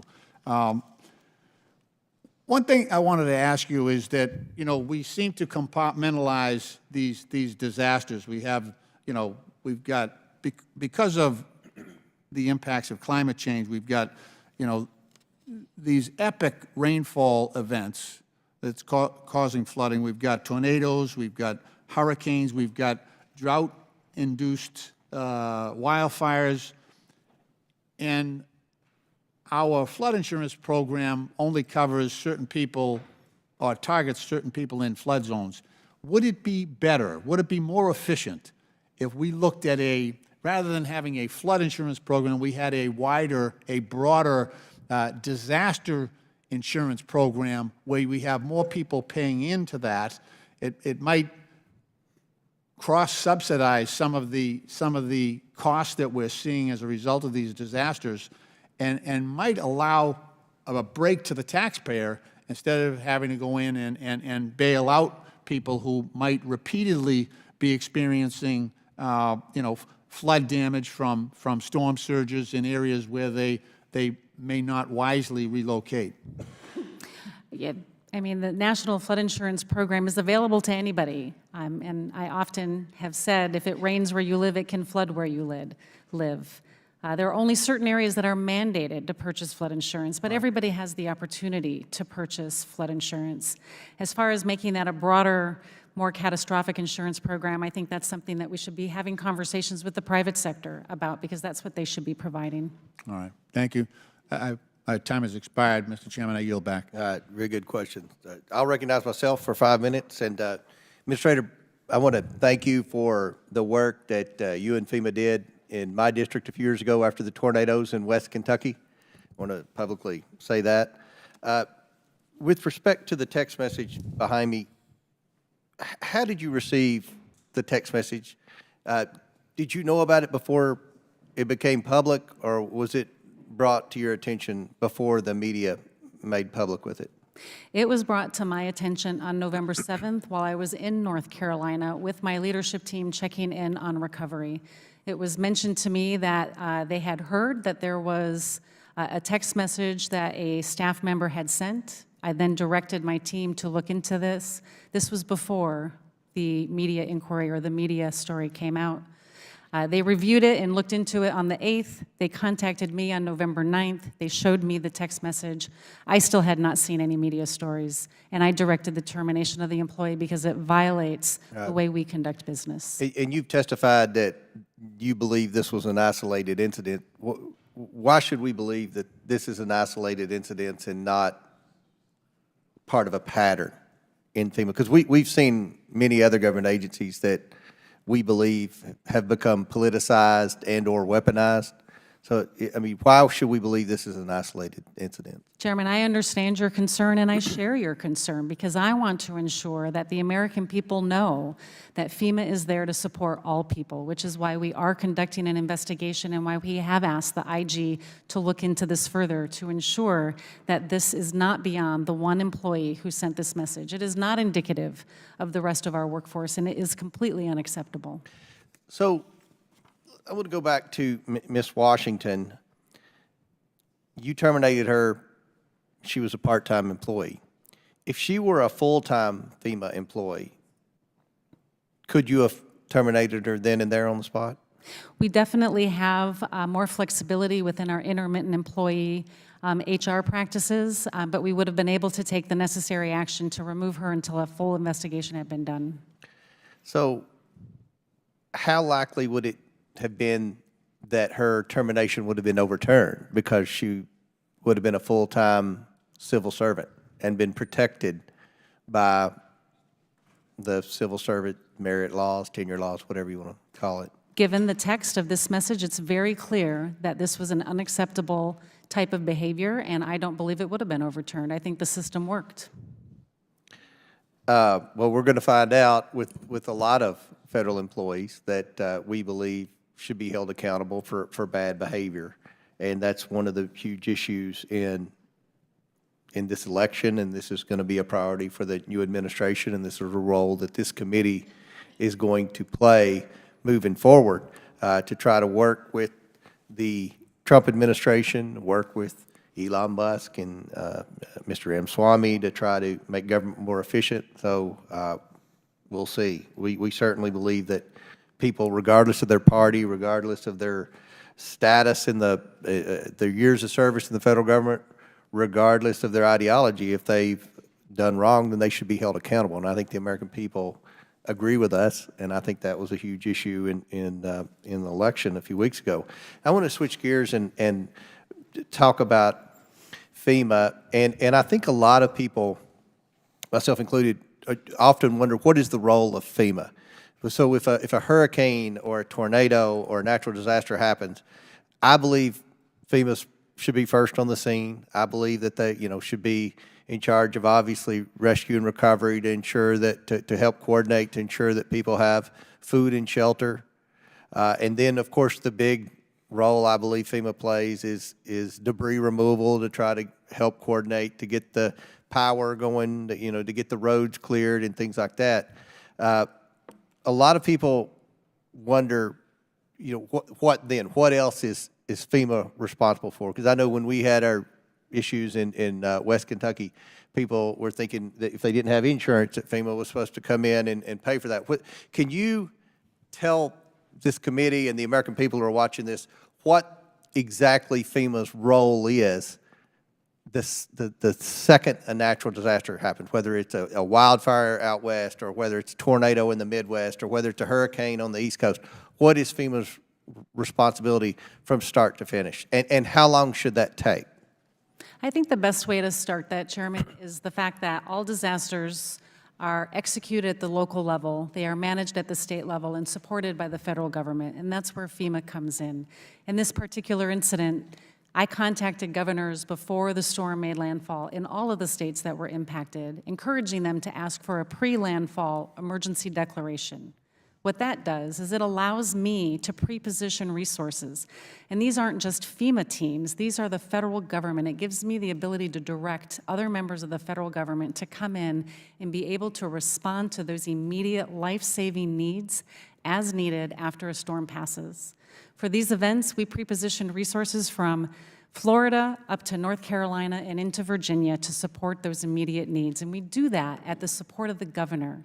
We have teams that are embedded with the governor sitting side by side who are also communicating with the local emergency managers, the local first responders to know where those needs are so we can direct our resources to the areas that don't have enough.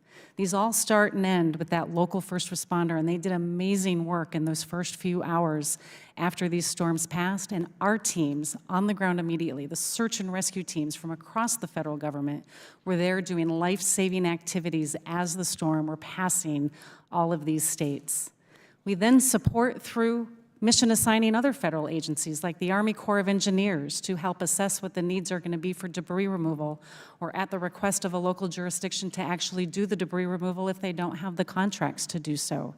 And then we continue to support the stabilization of those lifelines, being able to reimburse communities if they put in a temporary bridge or if they've done something to, in the case of Asheville. And the time's expired, but what's the normal time length for this? What do you have an objective when you go in and say, all right, this is when we hope to be finished? Do we hope everybody's paid? And do you have, is that ever a factor or an objective? All disasters are definitely unique. My objectives and my timelines are in that response to make sure that I have teams on the ground before landfall, that they are engaged during and after landfall, and then when the governor's team tell us that the incident stabilized, then we demobilize those response teams. Chair recognizes. Mr. Chairman, I just have a UC request on some relevant articles. One published in The Hill, September 30, 2024, titled Georgia Governor Kemp Praises Biden's Hurricane Helene Response Amid Trump Criticism. A CNN article, October 7, titled DeSantis and Biden Speak on Storm Recovery After Reports GOP Governor Had Not Returned Calls from President, Vice President. And 3, a CNN article, October 3rd, titled Fact Check Amid Bipartisan Praise for Biden's Hurricane Response, Trump Falsely Claims Reviews Are Universally Negative. Without objection to order, Chair recognizes Mr. Krishnamurti from Illinois. Thank you, Chairman, and thank you, Administrator, for your service. I want to show you a visual. Do you recognize this picture? I do not. Good. It's an atmospheric research facility in Alaska that, believe it or not, conspiracy theorists allege is a mind-controlling weather machine. And one of the conspiracy theories out there is that somehow FEMA controls the weather. And I assume that you, as the administrator, do not control the weather, right? I do not control the weather. And you don't use secret machines to control hurricanes to target certain places in the United States, right? Correct. and you and your team did not direct severe weather at North Carolina to, quote unquote, commandeer lithium mine property in that state, right? Why would anybody want to bring harm to the American people? And you would not direct severe weather to target anyone of a particular political party, right? Never. You're not establishing FEMA camps to detain individuals or enact martial law, right? Correct. These are all conspiracy theories that you've had to deal with. I'm glad that you have addressed them in this forum. Now let me talk about stuff that's true. It's true that during Hurricane Helene and Milton, FEMA assisted more than 35,000 households with disaster relief, right? That number sounds about correct. Let me just talk to you a little bit about what certain Republican officials have said about your response. Can you please show the first one? This is Governor Glenn Youngkin of Virginia. You recognize him? I do. He said, "I'm incredibly appreciative of the rapid response and the cooperation from the federal team at FEMA." You don't disagree with that, right? Governor Youngkin and I were communicating, texting, and talking daily, if not hourly, during the initial hours that it was passing Virginia. Well, let me show you another quote. This is Governor Henry McMaster of South Carolina. He said, "Federal assistance from FEMA has, quote, been superb." You don't disagree with that either, right? I do not. Another one. This one is from Senator Tom Tillis, Republican of North Carolina. He said, "It has to be a coordinated response, and FEMA knows how to do this well." I presume you don't disagree with him either, right? I do not. Let me turn to a final topic, and this has to do with basically homes that also serve as child care centers in many places, including in disaster zones. Administrator Criswell, access to child care is often forgotten in the aftermath of a disaster, and I'm worried that cases like these don't get enough attention by FEMA or other agencies because these child care centers are often based in the provider's homes rather than a commercial facility. Let me show you what's called a flood susceptibility map of the Chicago area, which is what I represent. I'd like to draw your attention to this particular map because it shows the areas of the Chicago, what we call Chicagoland, that have high susceptibility of flooding. And as you can see, it's this blue area which basically covers the entire region like a wet blanket. It represents millions of parents and children, as well as thousands of child care centers. And so my question to you is, in light of the fact that there's a perception, and I believe a reality, that not enough attention has been paid to these child care centers that are situated in homes, can you commit to proposing to my office and this committee ways that you can increase coordination between FEMA and the SBA to assist businesses like these home-based child care centers? Congressman, my office would be happy to provide any technical drafting assistance or further assistance to be able to figure out how we can better address these vulnerable populations within these communities. Thank you very much, and I yield back. Chair recognizes Mr. Grofman from Wisconsin. Thank you. Thank you for coming on over here. I think the last time we had FEMA before this committee was maybe about 8 years ago, and that was a time when I think down in Louisiana they had mobile homes that were being sold for, I don't know if you remember this, for maybe a tenth the cost to which they were paid for, but that was the last time. I can tell you, along with many Republicans, when they come into contact with the government, they sometimes worry about prejudice against them. Okay, I know one guy in my district, he once did an ad, and miraculously, not your agency, another agency kind of came down hard on him. Maybe coincidence, maybe not. We all felt it was not coincidence. Under President Biden, foreign aid's become a vehicle to promote an overseas social agenda pushed by one party. The administration's implemented a disturbing trend of using foreign assistance as a tool to advance political and ideological goals. This raises an important question. Is the same political discrimination influencing how FEMA allocates disaster relief domestically, how it responds to this crisis? First of all, FEMA's workforce is unionized and represented by the American Federation of Government Employees. Is that true? Yes, our employees have that option. Okay. What percentage of FEMA employees are part of the union, do you know? I don't have that number on me, but I'll be happy to get back to you. It's, Well, okay. Does FEMA collect or track data on political contributions made by? We do not. Okay. The union representing your employees, at least what I have before me here today, has contributed about $12 million to Democrats over the last 20 years. Last 3 cycles, 93% to Democrats, 96% to Democrats, again, 96% to Democrats. And these contributions go where you'd expect: Senate Majority PAC, DCCC, and President Biden himself. It raises a question. When you have a group of employees or somebody representing employees that is so overwhelmingly slanted to helping one party as opposed to the other party, is it possible that that overwhelming bias slips into some decisions that are being made by your employees? unions are not part of our FEMA control, and employees have the option to choose to join them or not. Right. I mean, the people who run the unions, though, and who are presumably elected by your employees, want to push contributions overwhelmingly to one group. I assume they communicate with your employees. Is this something that possibly concerns you, or is this why we're perhaps here today, and that a couple of your employees seem to believe their responsibility was to use their government job to help one group of people rather than the other group of people? Could it perhaps create that mindset? Congressman, it is just unacceptable that any FEMA employee would tell any part of our organization to not support an individual that was impacted by a disaster because of a political yard sign. Right. I'm just going to say politically, you see what I'm saying? Well, you know, it'd be one thing if it's 50-50, but when it's like 95% to one party, 96% to one party, does that create an environment perhaps of a dislike or even hatred of the political party that they're not giving money to?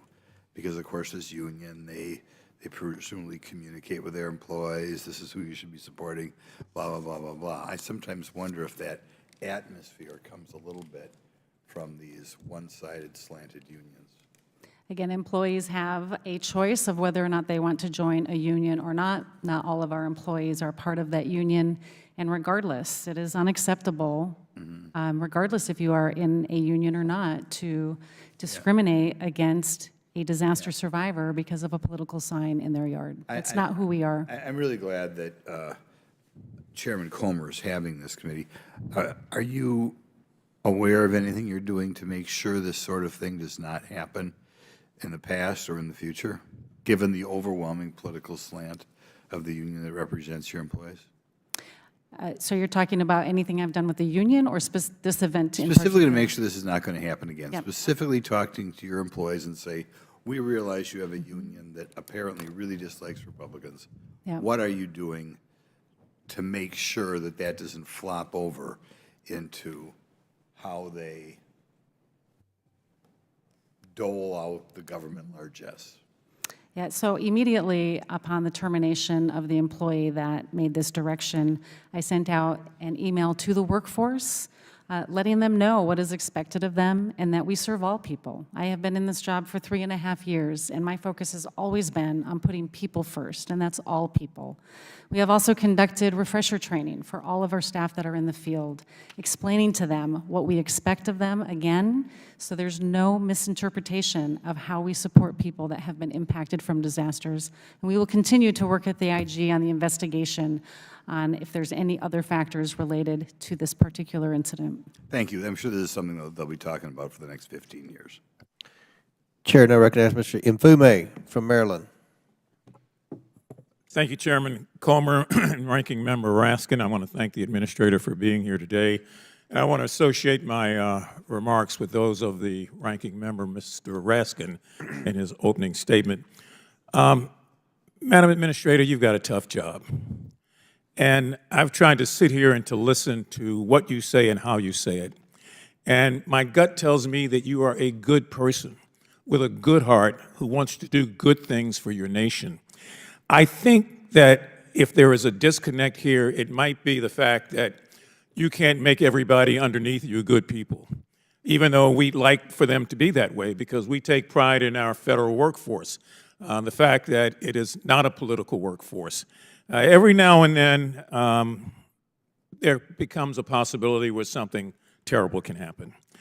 And we all know that 2024 has been a trying year for various agencies throughout the government dedicated like yours to protecting and providing for Americans of all walks of life. Your agency has done a good job in providing resources, at least what you have, I might add that, in very difficult situations in a number of different communities. That conclusion is not mine alone. It comes from governors, other members of Congress, mayors across the nation.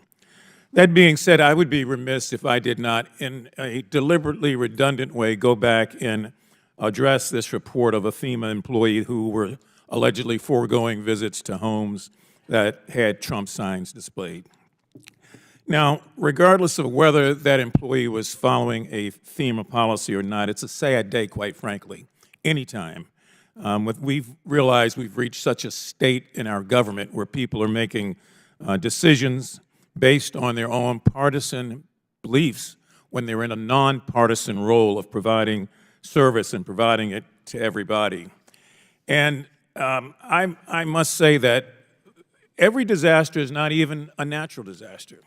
In my own city of Baltimore, we had a major bridge collapse, the Francis Scott Key Bridge. And we're still struggling to try to find a way to deal with that. And that's been since March 26 when it collapsed. The Port of Baltimore was forced to close, as you know. Longshoremen and longshorewomen were let go without work. Small businesses were impacted. We mourned the lives of those 6 persons who died on that bridge that night. And as we do in every disaster, we did not check to see which political party they favored. When the Small Business Administration, the Army Corps of Engineers, and the Coast Guard all stepped up, as they did repeatedly month after month, to do the tough work, nobody asked for a party registration or a voting card or a voting record. So we know that incidents like that are going to happen again. But what we, I think, have to be very firm in is our belief that emergencies should never have a party and that disasters ought never be partisan. I expect that we're going to work together on this. I would strongly suggest, though, that as I listen to the interview that journalist Roland Martin did with the person in question, I'm still scratching my head trying to figure out if, in fact, she was told by someone who is full-time, who may have taken an overreach in a disaster with a lot going on, to say, by the way, you can skip those homes.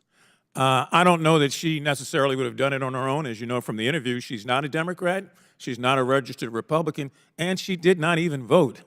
So I'm still hoping that at some point in time your request to the Inspector General will be taken seriously and he will start to look at what's going on. We need facts in this committee more than anything else. And I'm going back to the comments of my colleague from Florida who mentioned the overall Department of Homeland Security and suggested that that is where the problem lies, because it's so massive and people are not doing what they ought to do, when they ought to do it, to ensure integrity. I'm going to meet with him later today on the floor because I want to know that. He's worked in that capacity, so he should know what he's talking about.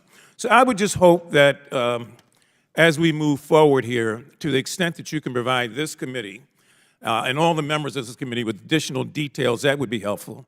I'd like very much to know what the IG's response to you is going to be. And I'd like to know at the conclusion of your own report, if you would be so kind as to share that with the chair and the ranking members so that members of this committee who are still really not knowing what to believe will have something more concrete that we can look at and make decisions on. Thank you for your time, Mr. Chair. I yield back. Chair now recognizes Mr. Cloud from Texas. Thank you, Chair, and thank you, Administrator, for being here.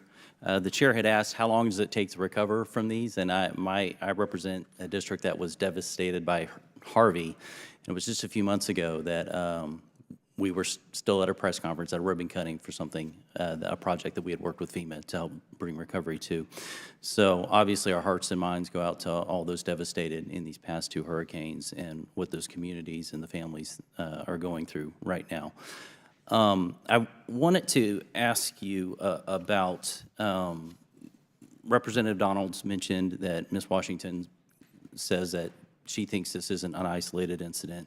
Of course, we have the New York Post article that talks about a FEMA official who went on and said that avoiding white or conservative-dominated disaster areas was an open secret within the agency. You state that there's nothing in the policy that, you know, and I will say I've been in enough of these, and that's the expected answer from any administrator. Of course, it's not in the policy. It's from our standpoint, it's not the policy that we're concerned with. It's not in the policy for the IRS to target conservatives. It's not in the policy for NIH to fund gain-of-function research. It's not in DHS policy for them to release foreign terrorists into our land, but they are. It's not policy of the FBI to target school teachers or people of faith, but all this is happening. And the common response is, well, it's not in the policy manual. Well, we're concerned about the culture. And I do not think that it's in a stated policy or in the culture to specifically say, you know, skip over Trump signs. But I am concerned about if there's not a proactive response to make sure that that isn't clear within the culture, that that kind of attitude should not be accepted at all. And I will point to this. FEMA's current strategic plan lists 3 goals. The first goal is to instill equity. We know that these DEI initiatives have had a discriminatory aspect in it. We've seen a lot of companies now having embraced it out of altruistic means, but understanding that what they do is they ask us to discriminate proactively. One of the things it mentions is this plan lists racial minorities, even religious minorities, as individuals who should be the beneficiaries of equity. So I would ask you, who's a religious majority, or a racial majority? Does FEMA make decisions about resources distributed according to these policies? Because this is in the strategic plan. And so whatever your case is on this, you're asking your employees to make distinguishment between individuals as opposed to just meeting a need.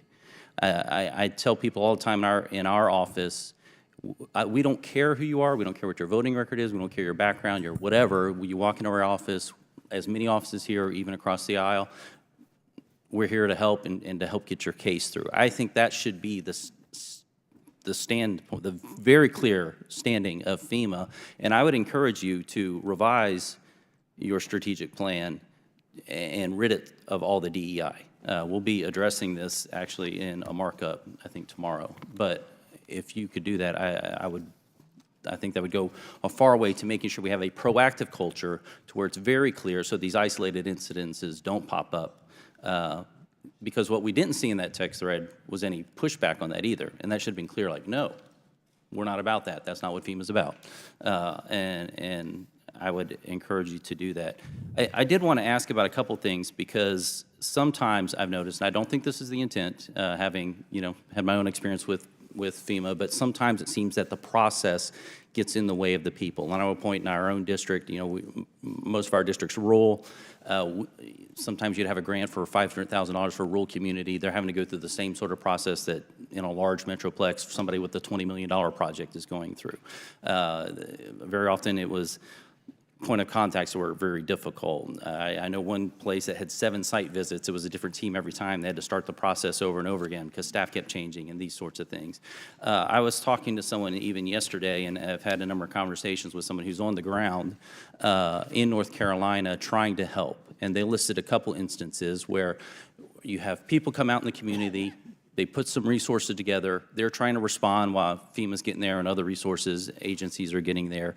And FEMA would go in and they would, for example, be hosted in a place. FEMA would come out and rent out the place from underneath the people who are already doing recovery work. And they would confiscate the resources that were in that place and basically take over and kick the people out. there was this one group that basically were hiding their resources now because that had happened to them 3 times already.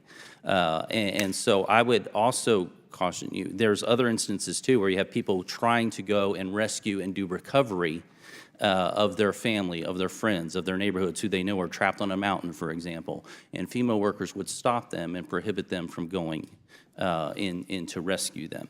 And so again, in the aspect of guiding a culture, could you speak to what you are doing to ensure, in a sense, that you don't have, you mentioned some of them are temporary employees, that you don't have people who have this newfound authority who are actually prohibiting the work because it doesn't fit within their scope, and that we're making sure we put people before processes? Chairman, I know we're over. Do I have time to answer? Can you, Make it quick? yeah, make it quick? My apologies. I've had a lot of experience with FEMA. So.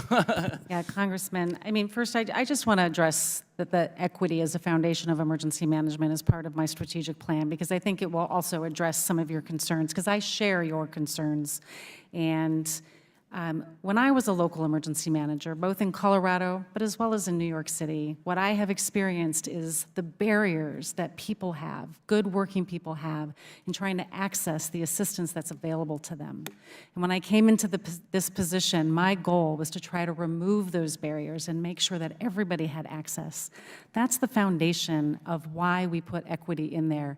It wasn't a DEI initiative. It was about making sure all people can access Religious the programs. minorities, distinguishing between religious minorities There's a and majorities? definition as in the executive order that is listed in there because that is the executive order. But our view on equity is making sure that Why would you we even have ask? consistent and fair treatment of all people and making sure that nobody is left behind.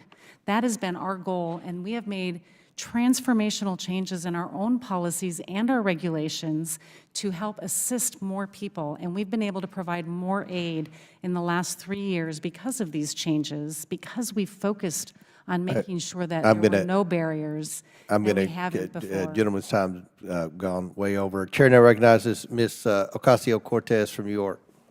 Thank you so much, Mr. Chairman. You know, I think some of the points made earlier today, that disaster response and relief is historically and continues to be genuinely an area of bipartisan work, and my hope is that we can continue to protect these programs. In fact, one of the things that was brought up earlier, Administrator Criswell, was the National Flood Insurance Program, the NFIP. I'd previously served several terms on the Financial Services Committee, which also has jurisdiction over the authorizations around the National Flood Insurance Program, and a lot of people don't know that the maps for the NFIP and what is considered a flood zone or not are tied to flood maps from before the federal government even acknowledged that climate change is real. And so we are allocating flood insurance from before these areas became flood zones that are now flood zones. And so historically, there's been a great deal of Republican resistance to updating these maps. My hope is that we can do that now. But I wanted to move a little bit into your work and what we're seeing now in the current information environment, especially after a disaster. Administrator Criswell, recently in North Carolina and with these storms and hurricanes that have hit this year, there have been very large-scale moments of disinformation regarding FEMA, correct? Yes, ma'am. One of those that I've just seen is this idea that, and I'm going to ask you if this is true or not, and I apologize that I even have to ask you some of these things, but I think it's important for the American people to see in a setting like this, where we have to swear to tell the truth, that we see officially on the record that these things are not true. The first being that the suggestion that FEMA assistance was only a $750 loan that would have to be paid back, and if not, FEMA would seize the homes of everyday people who may not be able to make that back in such a catastrophic moment. Is that correct? That is completely inaccurate. Completely false, correct? But was it in your assessment, and did you see lots of people believing this on the ground or in the field? I was on the ground for over 3 weeks in North Carolina, and I did hear from people on the ground asking me, is this real or is this not real?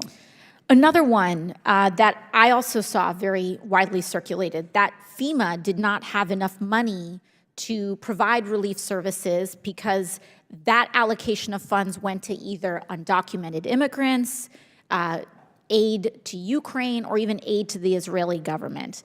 Is that correct, that FEMA's funds were allocated away to those causes? Completely inaccurate. Completely false. On the record, completely false, correct? Correct. And other things that we've seen as well, that it's standing policy for FEMA to politically discriminate. We know that that's not true, correct? Correct. And there was an incident we see, but that individual was fired, and that this is not a policy at scale, correct? Correct. Now, we know that these are important pieces, very large and influential pieces of disinformation, but I want to talk about the harm of that. Because if you are a FEMA worker canvassing door to door, you need to knock on people's doors and see what help they need, correct? Yes.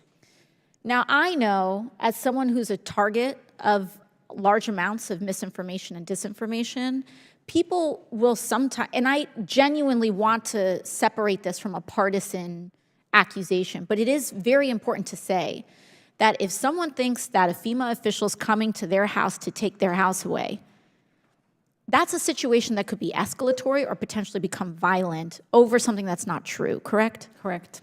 I mean, I've had people that have come to me in an escalatory way because they've believed something about me on the internet that was completely false. And that's just me, let alone an anonymous FEMA official who does not have the same level of resources to be able to combat that kind of misinformation. And then on top of that, when people do believe these kinds of things, what is the harm to the communities that then get convinced of these mistruths? I think, Congresswoman, one of the best stories that I can share with you was when I was in Chimney Rock, North Carolina, and I was talking to the leadership there. And Chimney Rock is the area where there were accusations that there were physical threats to our FEMA staff, where we temporarily moved all of our staff into fixed locations. When I talked to that leadership team there, they said, this is not who we are. This is looking bad on my community. Tourists may not want to come visit my community. But let alone, we need your help. The people in this community need to register for assistance. And now we have to make sure that they understand that the government is there to help them and encourage them to apply for assistance so they can start their road to recovery. I think that is a really good example of how it not just impacts an individual, but impacts an entire community and their reputation and who they believe they are, and now who the public writ large thinks they are. Got it. Thank you very much. Gentlelady's time's expired. They have called votes. They called votes about 10 minutes ago, but we're going to have one more questioner, and then we'll recess for votes. But Chair now recognizes for the last question before recess the gentleman from Alabama, Mr. Palmer. Thank you, Mr. Chairman. This hearing has been all over the place, from climate change to politics to somewhat on the issue at hand. And I want to ask you, Administrator Criswell, has FEMA made any attempt to identify the people discriminated against because of their support for President Trump?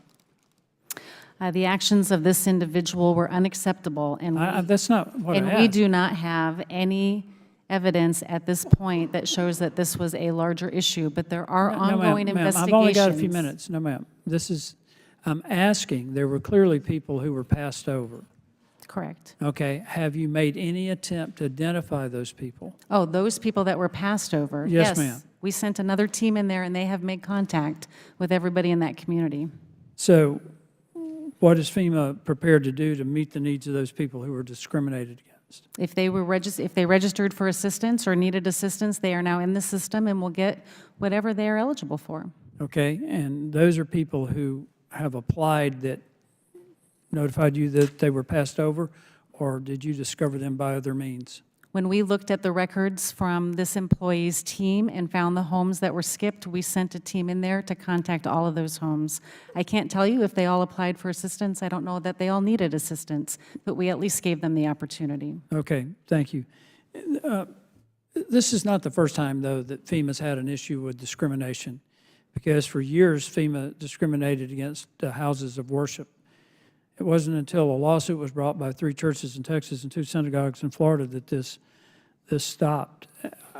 Are you aware of that? I am not familiar with the lawsuit that you're mentioning. Are you aware that that FEMA has had an issue with interacting with religious groups and I am not. churches? I think it's an unfortunate part of FEMA's history. And it seems that I can understand why there's a built-in political bias for FEMA employees in Washington, because only about 6.5% voted of the vote for president and the Washington, D.C. went to Trump. But I want to ask you something else. And I want to go back to the questions that Congressman Jordan asked, Chairman Jordan asked, and that those people who were on that chat group that witnessed the directive to volunteers, I'm not sure you gave a satisfactory answer as to whether or not you've contacted those people and what information you've gotten from them. Have you tried to do that? As I said before, I have not personally talked to them, but there are ongoing investigations. So will you state for the record that the investigators are contacting those people to get their information? The investigators should be contacting them, and if they haven't, I will ensure it. If you maintain that FEMA took swift and satisfactory action after Mrs. Washington's team's message, why do you think the whistleblower felt compelled to reveal her message to the public? I can't speak on behalf of the whistleblower. I know that I was made aware of the situation on November 7th. I received confirmation that this text message had been sent on November 9th, and I directed her termination. It was not acceptable behavior. It is not how we want to treat people. I understand what you're saying publicly, but what matters is what you're doing in the investigation, what you're doing privately to clean this up, and to create a culture of respect for all people. And I really don't care if they're Republican or Democrat. I don't care their religious affiliations. I think the role of FEMA is to provide aid when necessary. And I just want to be sure that there's substantial proof that you can offer the American people today that taxpayers who pay their hard-earned dollars to provide for these disaster response resources will not face future political discrimination from FEMA. Can you give us absolute assurance of that? Congressman, we are here to help all people. I know, but you didn't. And I can assure you I that we will understand, take but action you did against not do that. anyone who has not followed our core values of compassion, fairness, integrity, and respect. We Well, treat everybody the same. Everybody Everybody is eligible for assistance. We're counting on you doing that. And I would like to identify with Mr. Moskowitz. I thought that his perspective on the need to reorganize FEMA and Homeland Security was spot on. With that, Mr. Chairman, I yield back. Gentleman yields back. Pursuant to the previous order, the chair declares the committee in recess. Subject to the call of the chair, we plan to reconvene 10 minutes after the conclusion of votes, so the committee stands in recess.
AOC went.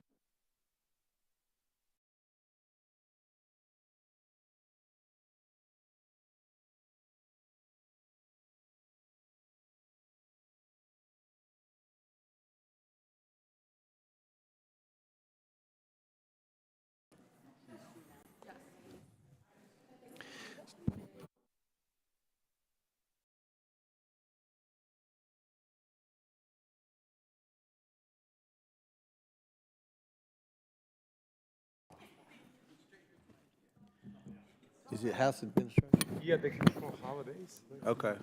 Do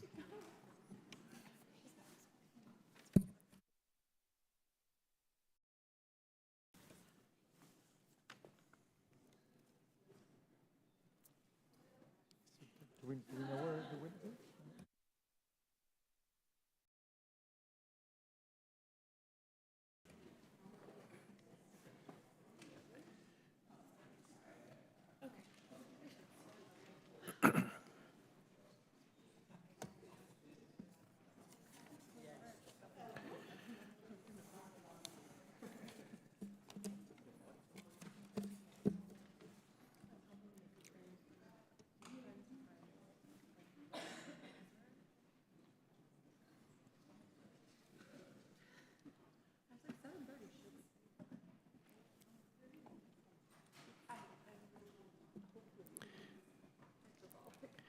The committee will come back to order. Before I recognize Ms. Brown, I want to make this statement that during the recess for votes, my staff made contact with a new whistleblower who provided a credible account that a FEMA contractor visited the home of an elderly disabled veteran's family around October 10th following Hurricane Helene. While there, the FEMA contractor recommended that the family remove Trump campaign materials and signs from both their house and their yard. He warned the family that his FEMA supervisors do not take kindly to Trump supporters and that they seem as domestic terrorists. The elderly homeowners were so frightened by this and afraid that they would not recover their loss that they removed all Trump materials and signs. Nevertheless, FEMA has not returned to their residence. This took place not in Florida, but in Georgia.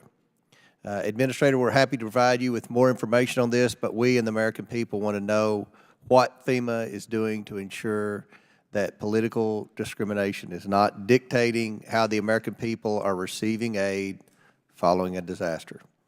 Mr. Chairman, will you share the information with the minority as well so we can follow up on that? Absolutely.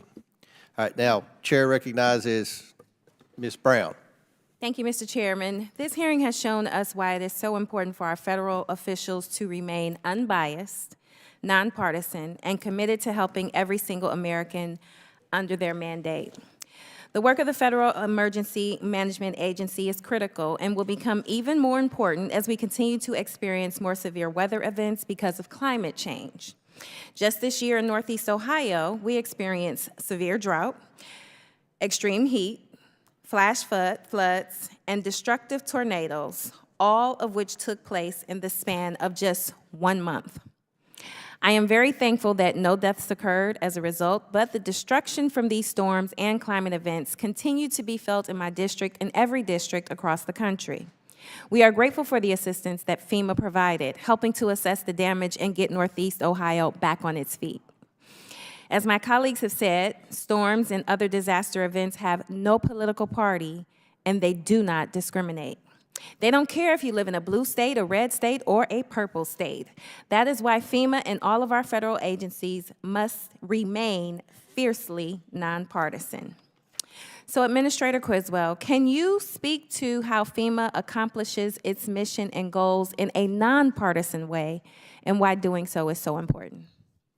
Congresswoman, the work that we do, again, our mission statement of helping people before, during, and after disasters is so critical, and especially, as you mentioned, in a time when we are seeing an increase in the number of severe weather events across the United States. These weather events are becoming more complex, creating additional challenges for people across the country to recover from these events. We have to support everybody that's been impacted by this, and it is one of the reasons why I have been so determined throughout my time here to remove as many barriers to accessing our programs as possible, like the recent changes to our individual assistance program, which has been transformational, the biggest changes that we've done in probably 20 years to open up more assistance for people across the United States that have been impacted. We have to help these people get back on their road to recovery, and that's what FEMA does. We jumpstart that recovery. And can you tell us why public confidence in your mission is critical to the safety and well-being of the American public? There is nothing more important than trust. We have to have the trust of the American people. We have to have trust of the communities, the leaders that we are there to serve. We work for the governor. We work for those local communities. These disasters start and end with them, and we are there to support them, and we have to have that trust. That is why we embed people side by side with the governor's team, with community leaders' teams, so we know what issues are going on, what the challenges their communities are facing, so we can move resources into those communities to help meet those needs. Thank you. Now, it's unfortunate we've seen extremist conspiracy theories regarding FEMA's disaster response. Can you please speak to how this harmful and inaccurate rhetoric undermines your agency's mission to provide support to Americans impacted by disaster, regardless of party affiliation or anything else? Yeah, the amount of misinformation, Congresswoman, that we have seen throughout this event has really been at a whole new level. But this is something that FEMA has experienced since it was instituted in 1979. And we need to be able to reach people where they are at to help them on their road to recovery. And we do this in a number of ways. We can translate information into their native language. We can reach out to local faith-based organizations, trusted leaders in the community to help them reach out to people that have been impacted so they know that the information they're getting is accurate and that they can and should apply for assistance with FEMA. Thank you for that. And this is how our essential federal agencies should continue to operate, unaffected by partisan politics and above political interference. I'm very glad that this is something we are in agreement on today and look forward to it continuing into the future. And with that, I yield back. Gentlelady yields back. Chair recognizes Mr. Sessions from Texas. Mr. Chairman, thank you very much. Administrator, thank you for taking time to be here. I felt like that in listening to you earlier that your questions, the answers, and the things that you responded with not only showed that you have the capacity to understand the task in front of you, but that you've effectively dealt with it. If I could just provide two pieces of information, I'm not even looking for a response, but two pieces of information. We did a subcommittee hearing out in Hawaii, and we had an opportunity, the subcommittee which I chair, federal workforce and government operations in federal workforce. And it was very important for us to go, and we learned that it was the most expensive disaster in the country's history, some $3 billion. I was surprised to hear that it was the most expensive, but that's the testimony. I would draw to your attention that much of the delay that has caused much of the money that has been spent, I think could be negotiated better with the governor of the state. The FEMA representatives who were there did a great job, and I enjoy them.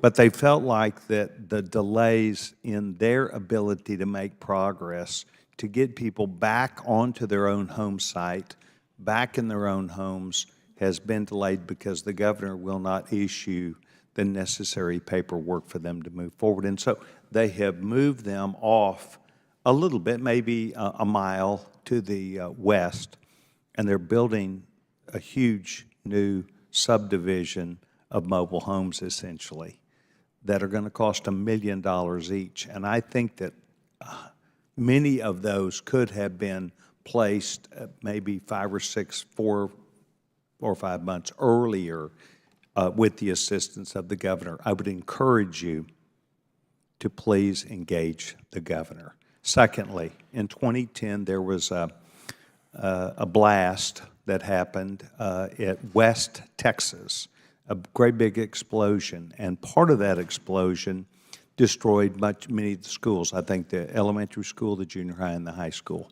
We are still now 14 years off that, and there is a disagreement about the aggregated money that was spent, and FEMA still believes that West Texas, West Independent School District, still owes back a great deal of money. And my staff got it deeply engaged. About a 5-hour Zoom call occurred, and at that, I think that there could have been more transparency on behalf of the federal government, because there were dollars that were lumped into aggregate areas that we could not tell what was in there, and I don't think it was a perfect match. It was apples on one side and oranges on another, and the city of West, including the school district, put things that they paid for instance, some athletic fields and some other things which were not broken out and which may have been an assumption that somebody else was paying for things. My point of saying this, you haven't personally looked at this, and I have not either, but I'm going to. And I'd like to, when I contact your regional coordinator there, I'd like to advise him that I told you that I think more transparency will be necessary so that we can effectively put this to bed. And I would like to ask that you somehow give some signal or notice. Let's get transparency. Let's resolve this. 14 years is too long.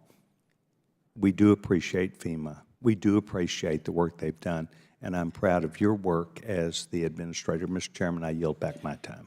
Gentleman yields back. Chair recognizes Ms. Lee from Pennsylvania. Thank you, Mr. Chair. And I would also like to thank Administrator Criswell for being here with us today on a very long day, obviously. But let's be real, what FEMA does has never been more critical, because right now, climate change has completely flipped the script. Storms like Milton and Helene hitting landlocked states, that was unthinkable not too long ago. But now we've got places like Asheville, North Carolina, 2,000 feet above sea level and hundreds of miles from the coast, getting wrecked by hurricanes and extreme weather. So Administrator Criswell, as we're seeing more frequent and intense storms, what new challenges are you seeing emerge for your agency?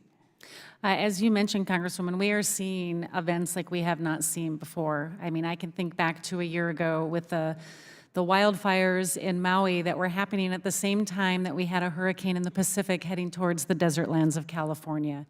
The types of events and severe weather events that we are seeing at a scale that we have not seen previously. I mean, as an example, 117-ish disasters last year, and we have over 170 already declared this year. The challenges we face is making sure as we are rebuilding these communities that we do so in a way that makes them stronger against future storms, and not just the risks that they faced in the past, but the risks that they will face in the future.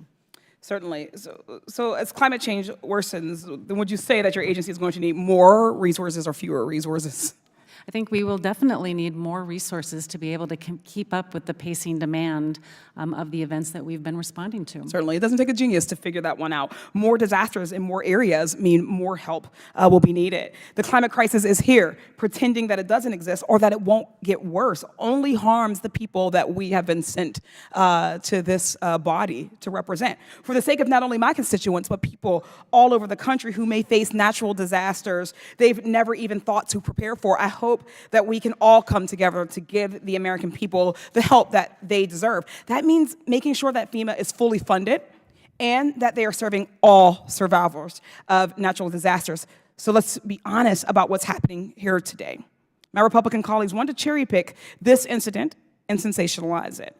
Well, the reality is that for decades, there has been different treatment by FEMA, for instance, towards Black and brown communities. Hurricanes Katrina, Maria, Ida, Florence, Harvey, we all saw communities of color served last or not at all. And those are difficult to discuss, but important. Several reports and investigations confirmed what those of us who are part of those communities already knew, that white disaster victims were helped first and with more money than black people of color, even when the damage was the same. Rather than fixate on a single incident, this committee should be working to ensure that the entire system is equitable for all Americans and that we're building on the work of the administration to make that so. With that said, while we're reflecting and analyzing our disaster response, I'd like to ask you, Administrator Criswell, what has FEMA done to ensure that all communities, particularly the most marginalized, are being fully served? How has there been improvements since previous storms where we have seen critiques or even difficulties in administering service? You know, I have served as a local emergency manager, and I understand what it is like to be a customer of FEMA. I have seen people within my own communities that have had a hard time accessing the programs. One of the first things that I did was change some of our policies to ensure that we understand everybody's unique needs. For example, we know that many homeowners in all parts of the country don't have traditional mortgages or traditional deeds to their homes, and so we expanded the types of documentation that we accept from people so they can access our programs. These are the kind of barriers that were affecting people everywhere, and we wanted to make sure that everyone that was impacted by a disaster could access our programs with minimal amount of barriers. Those are the changes that we've made. We continue to make more. There's more work to do. Certainly, but those are such critical steps that we've seen results from. So we thank you for that. I don't think it can be stressed enough how important FEMA is going to be in the years to come. The climate crisis means recognizing that we're about to see weather events we've just never expected. Hurricanes ravaging inland communities, uncontrollable wildfires, as you've mentioned, across more areas of the country, uncontrollable tornadoes, floods, severe storms that are upending lives. Every dollar not invested in FEMA now is just going to burn us in the years to come. When communities are level, it costs more money to fix. We have no choice but to invest if we don't want to see communities completely erased after climate catastrophes. I agree with my colleagues across the aisle that partisanship has no place in distributing government services and aid, neither does race or socioeconomic status. That being said, as more and more of our constituents are affected by increasing natural disasters, it's more important than ever that we maintain that same commitment to nonpartisan distribution of aid in the coming years. I thank you again for joining us and for your testimony today, and I yield back. Chair now recognizes Mr. Burchett from Tennessee. Thank you, Mr. Chairman. Ms. Criswell, there seems to be a huge discrepancy in federal cost share between different states. And if I had a map, I could show, well, there it is up there on there. Why is East Tennessee only granted 45 days of 100% federal cost share? Well, it seems like parts of North Carolina, as you can see, were granted 180 days of the 100% federal cost share. The cost share requests for each of the states were granted based on the governor's request. The governor. So when I go to Governor Bill Lee, he's going to tell me that was what he requested. That was the governor's initial request. He has since then requested an additional amount of time, and that's currently under review. Okay. We'd be very appreciative if you could help with that. Why is there a political border between Tennessee and North Carolina determining the federal cost share? Does that fall back on the governors, or is that something that you all do?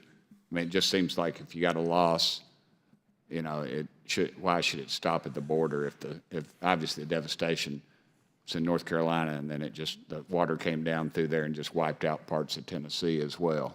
Presidential disaster declarations are based by statute on individual states, and then everything that goes with that, to include cost share, is based on the request from the governor as well as the overall capacity and needs of that state. Okay. When would the governor's review be finalized? We plan to have that review done in the next several weeks. Okay. If it's done in the next several weeks, won't that delay the cleanup by these companies? No, it should not delay it. This is only about a cost share. So the work to continue to remove debris or to stabilize critical infrastructure should and needs to continue, and then we will continue to reimburse states on the work that they have done. Okay. Is North Carolina eligible for 180 days of federal cost share due to the severity of the disaster, or is it just that goes back just to the governor what they were asking? In North Carolina's case, the governor did ask for 180 days, and based on the severity and magnitude of the disaster and the scale of the impacts across western North Carolina, it was determined that that was an appropriate request. Okay. What documentation do you require to reimburse disaster victims for temporary shelter? For individuals themselves or for states that covered sheltering costs? Individuals.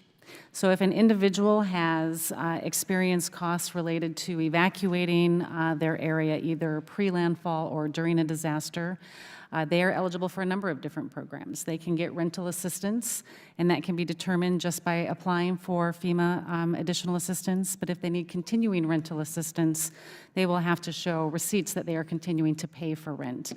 Every case is going to be specific and unique to each individual, and we work with them on a case-by-case basis.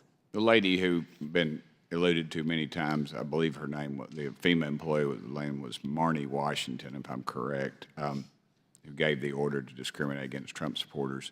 Who was her supervisor? And was the supervisor disciplined, or was it just totally taken as a individual action? At this point, the unacceptable behavior of this FEMA crew lead, this individual person, has led to my direction to have her terminated.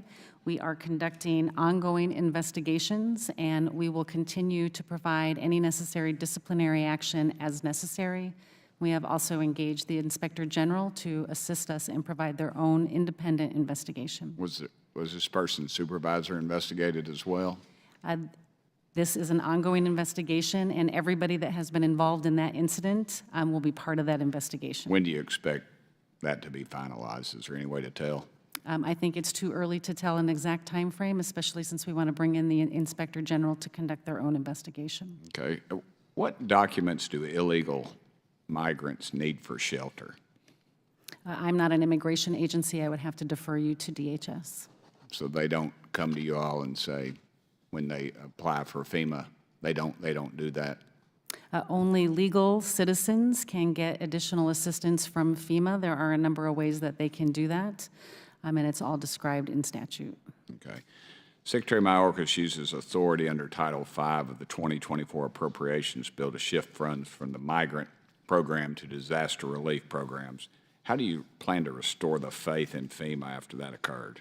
Can you repeat that question, sir? Well, I'm going to run out of time, if that's all right, Mr. Chairman. Has Secretary Mayorkas used his authority under Title V of the 2024 Appropriations Bill to shift funds from migrant programs to disaster relief programs?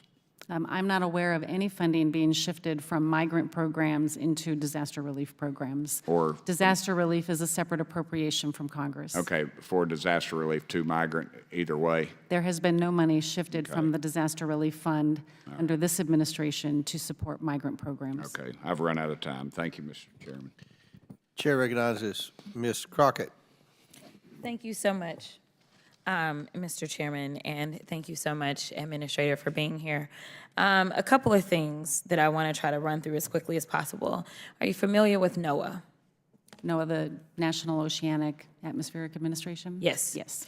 And out of curiosity, you obviously knew what NOAA stood for. When we are trying to prepare for these disasters as they are impending, do you rely on information that you receive from them in getting prepared for a potential disaster? NOAA is a critical partner of FEMA's, whether it's through their National Hurricane Center to give us forecasts for where hurricanes and the strength of hurricanes are going to hit, or the National Water Center that helps us understand what the flooding impacts are going to be, or the Severe Weather Center that talks about tornado forecasts. All of this is important to make sure that, one, we can inform individuals that are in harm's way, but also help us prepare and pre-position our resources to support any immediate response needs. Thank you for that. So you'd agree with me that any administration that would decide that it wants to get rid of NOAA, that would probably make your job that much more difficult? Without the scientific data that we get from NOAA to help us make decisions and warn the public, it would make that job more difficult. Okay, I want to talk about money, and I want to talk about it a lot here in a minute. Listen, we had a vote that was right before these terrible hurricanes that we've been talking about, Milton and Helene, came in. And in that particular vote, we had an opportunity to decide how much funding was going to go to FEMA. And it is my understanding that on this committee, we had a few members that decided that they were not going to vote in support of that funding. I don't know how closely you follow, but we had a number of members who actually serve not only on this committee, but they serve in states that have been mentioned, such as Tennessee, North Carolina, South Carolina, and Georgia. And right now, it is my understanding that we're having a hearing because there is a concern about a specific individual who potentially skipped, I think the total was 20 homes, correct? And in those 20 homes, if you had to guess, and I don't know if you've been back to those 20 homes at this point in time to see what resources, if any, were needed, but if you had to guess approximately how much money are we talking about did not potentially get distributed immediately to those 20 homes? All 20 homes have been revisited by our disaster survivor assistance teams. I do not know how many have actually applied for assistance, but the maximum amount that's available for an individual through this disaster was $42,500 for housing assistance and another possible $42,500 for other needs assistance. Okay. What I'm hearing, though, is we're talking about 20 houses. The data that I have in front of me shows that over 18,000 interactions have been conducted for survivors of both Hurricane Helene and Milton. Is that approximately correct? I would say that that number is probably much higher than that. Okay. Give me your number. Well, somewhere, let's presuppose that the number was 18,000.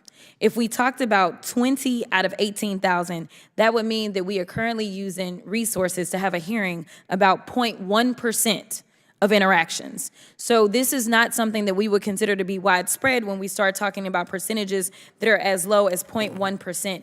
In addition to that, it's my understanding that as of November 13th, FEMA has delivered over 16 million meals, over 18 million liters of water, over 3,000 rolls of blue roof sheeting, over 700,000 gallons of fuel, and additionally, FEMA has delivered over 2,000 tractor-trailer deliveries containing critical supplies. Do you have any reason to have any discrepancies about those numbers? No. In addition to that, it's my understanding, you're right, that over 671,000 households impacted by Hurricane Helene have received over $503 million from FEMA's Serious Needs Program, and over 218,000 households impacted by Hurricane Milton have received over $145 million. Yet and still, we had members on this committee. It looks like we had, there were 82 members that opposed the bill to fund when we knew that this was coming, thanks to NOAA. And 19 of the 26 Republicans on this Oversight Committee voted against the bill to keep FEMA funded, and 9 are in states that were directly hit. I don't understand why we come in and pretend that we have all these issues with your agency, and I thank you for your service, when you don't want to fund it. You can't complain about these issues, and when we're talking about, you know, the people that got skipped over, maybe or maybe not, ultimately, there was a concern about safety. Now, hopefully we will get the full investigation, but we know that it was Trump that was out there himself. He was putting out disinformation and misinformation to the extent that y'all had to set up an entire website to try to combat it. That was in disservice to all Americans, because when a hurricane hits, it doesn't go into the Democratic areas. It doesn't go to the independents.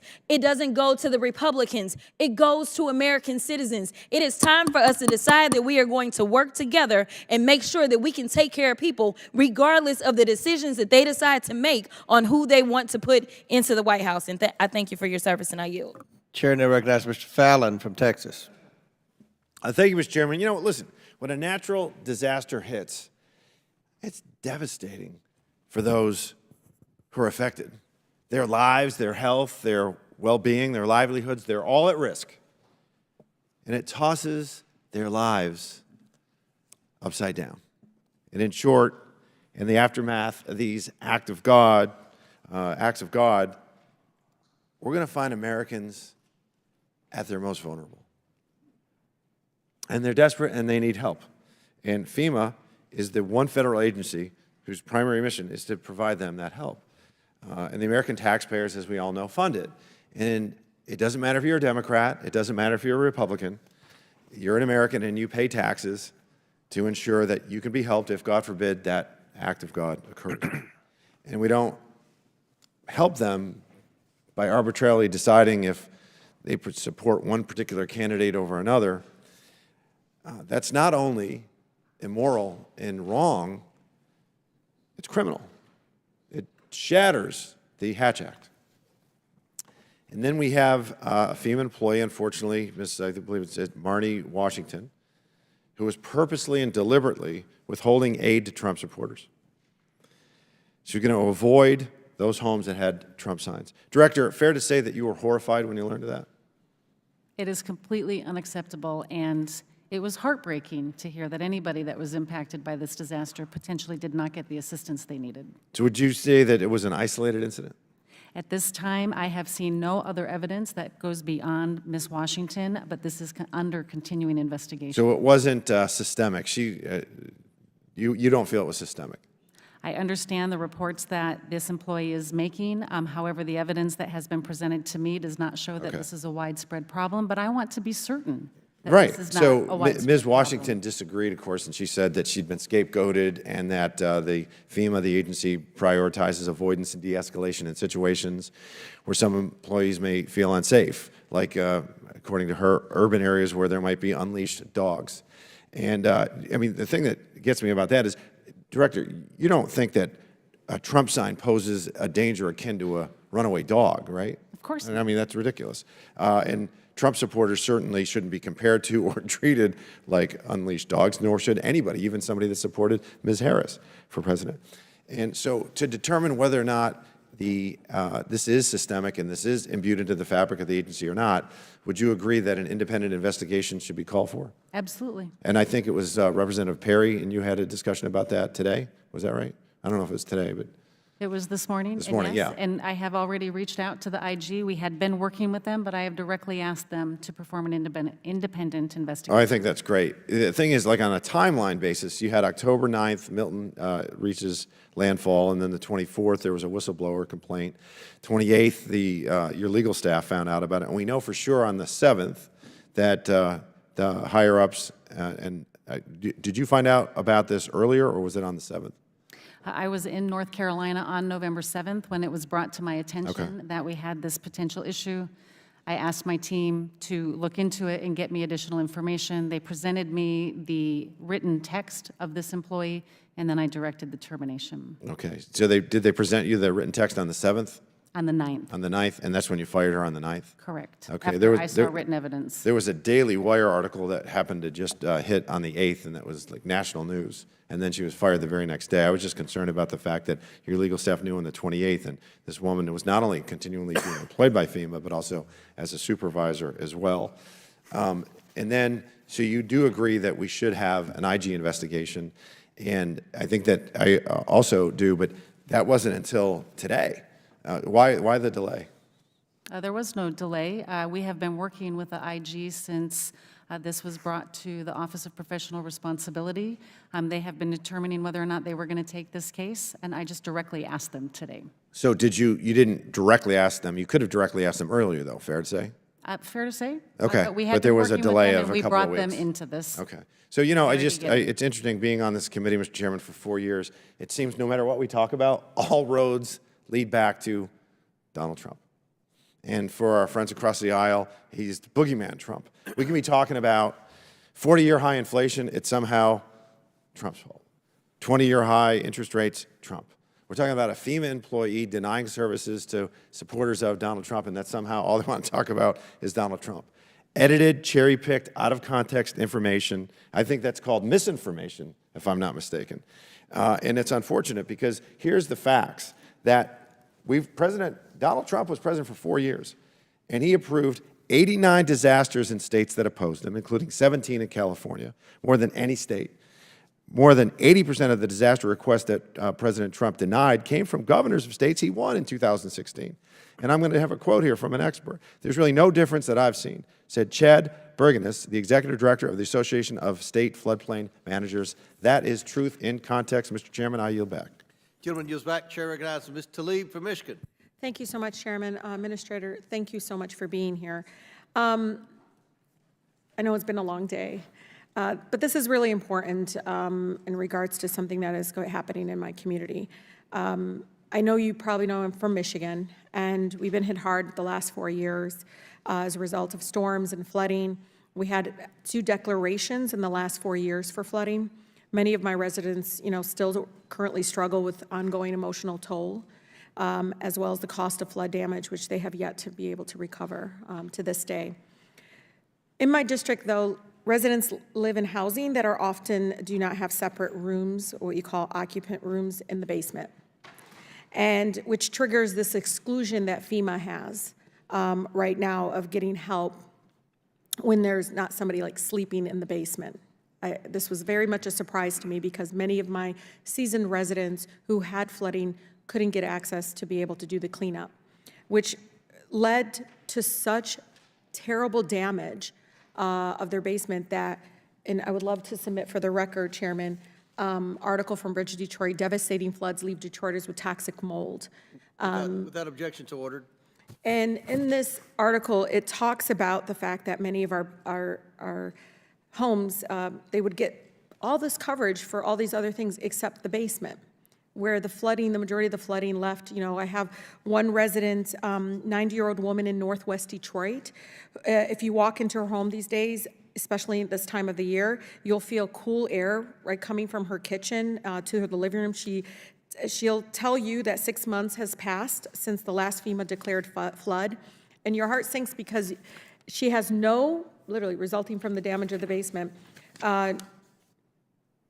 drainage issues, no hot water, rising problems related to the mold, and a broken furnace, right? And we're helping her as quickly as possible to try to see if there's any other community-based organizations. But the question then comes to my team and I is, why is this an exclusion? And would FEMA be open to working with members of Congress in a bipartisan way? Because Michigan, we got basements. And we need to be able to have some sort of a remedy that it can be a livable home. Toxic mold is dangerous for any age, but especially my seasoned residents who do not, they're on fixed income, they do not have the resources to take care of that. Congresswoman, the programs that we have in our individual assistance program, one, do not replace insurance. And when somebody is underinsured or uninsured, they do have access to FEMA financial assistance through our housing programs. But unfortunately, by statute, the only thing that we are allowed to provide financial assistance with is for primary living areas. Yep. And so that would be the financial assistance that they get. I want my colleagues to hear this, especially one colleague. I think there could be a bipartisan effort here because the basement helps make the rest of the house livable. That's where the utilities are. I mean, allowing the mold to continue to grow. I had a woman in Inkster who didn't have the capacity to clean out and get the water out. It froze in the winter, causing even more damages to her home. And Administrator, I know it's statute.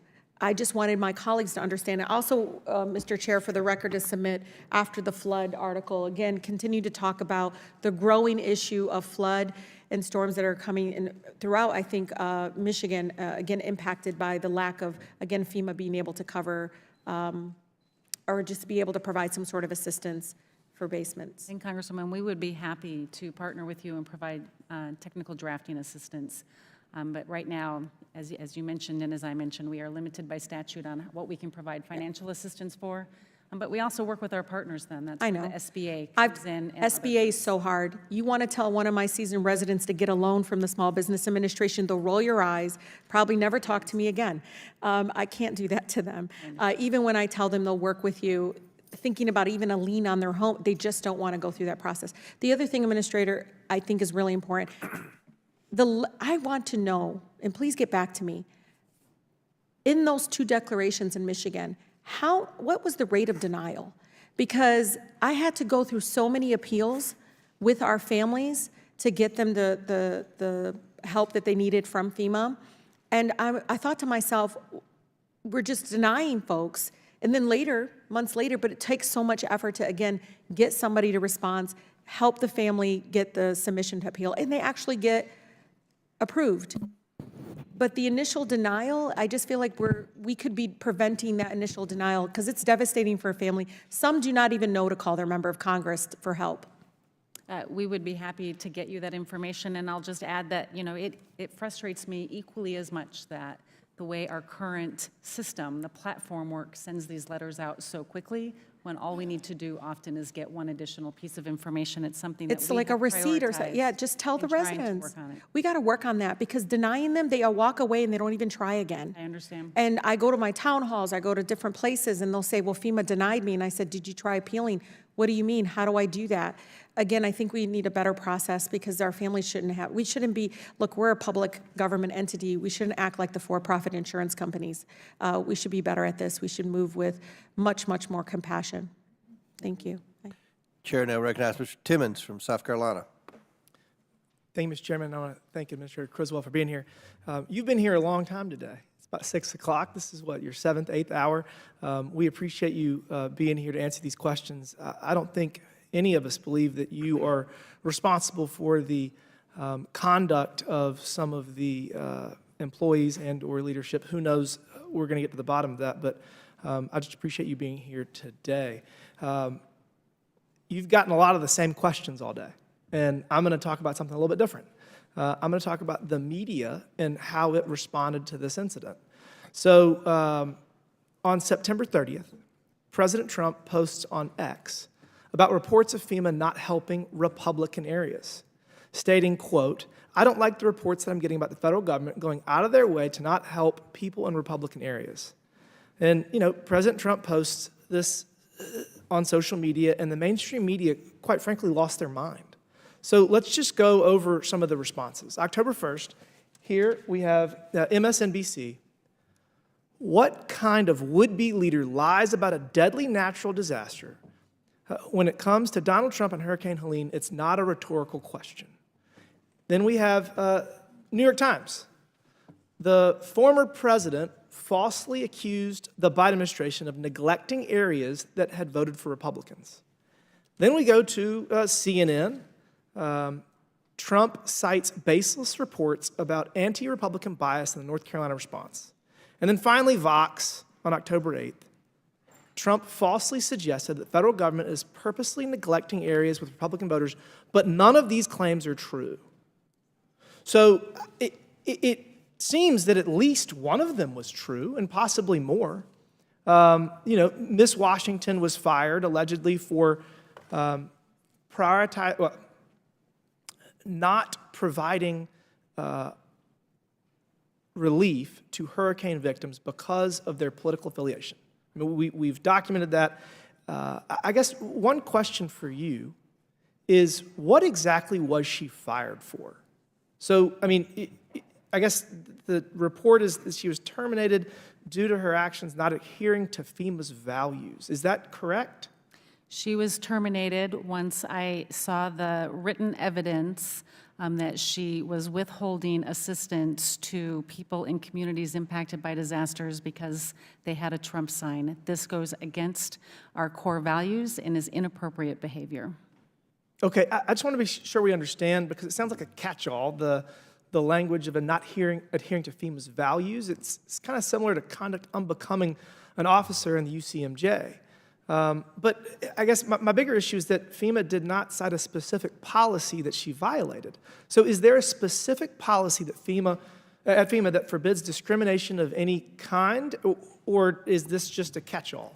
We definitely have policies that prohibit the discrimination of anybody, whether it's the delivery of our disaster programs or the delivery of our grant programs that support communities to be better prepared for the severe weather events that they're experiencing.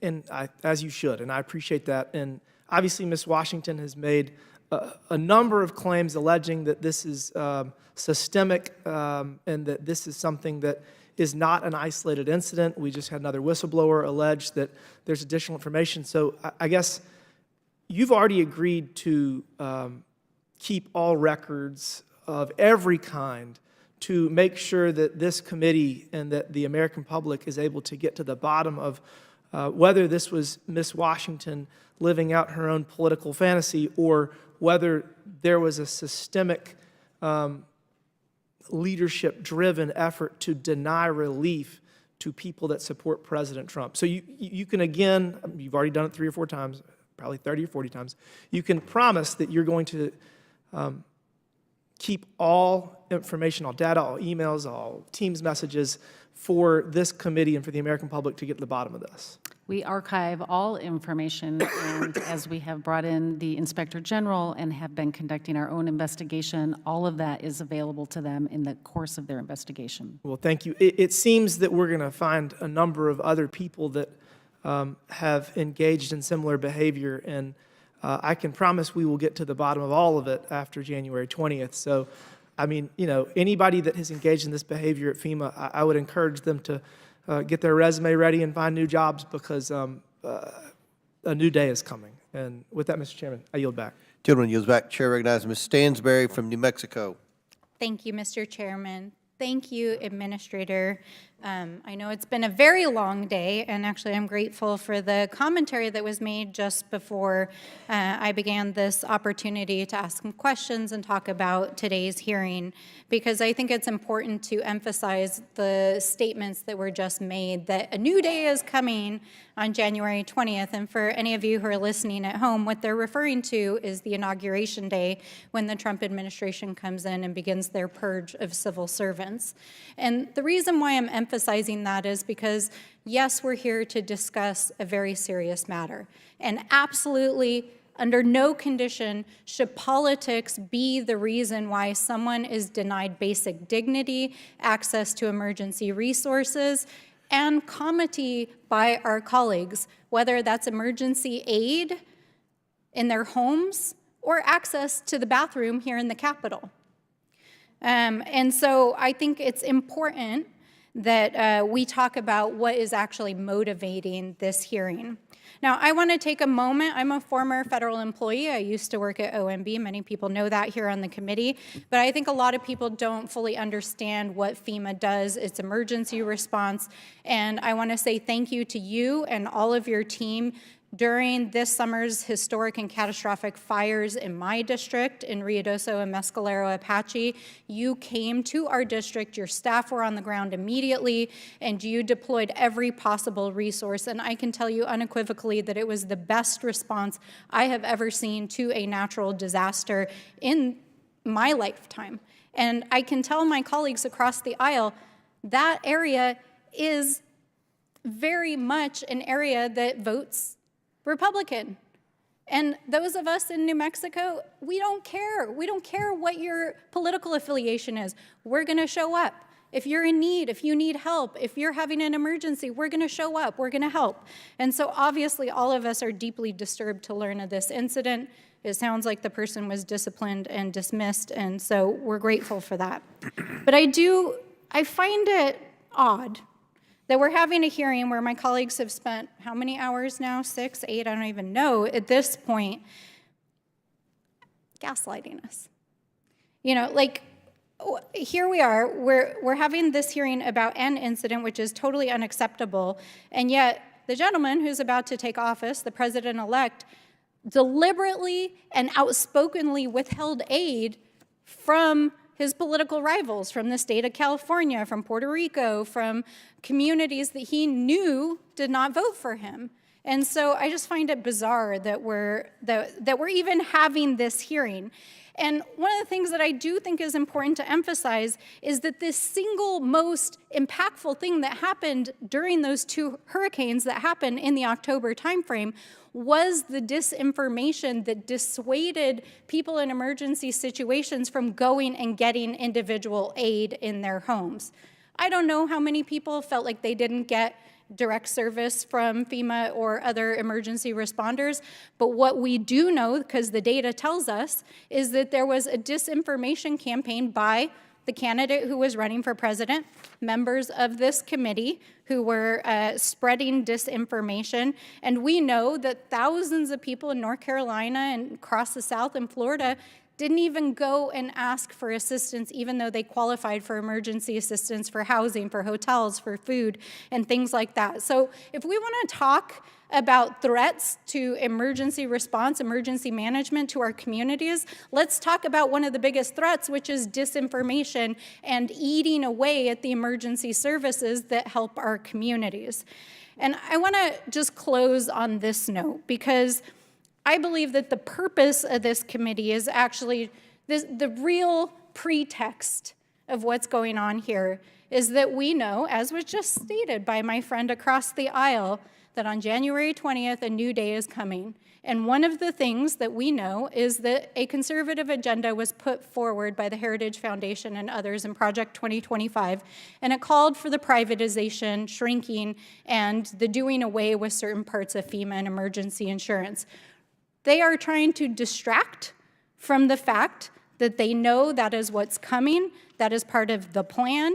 They have not passed an emergency package that they were calling for to help our communities just a month and a half ago, that suddenly, well, we can't pass legislation because we don't need to get it done.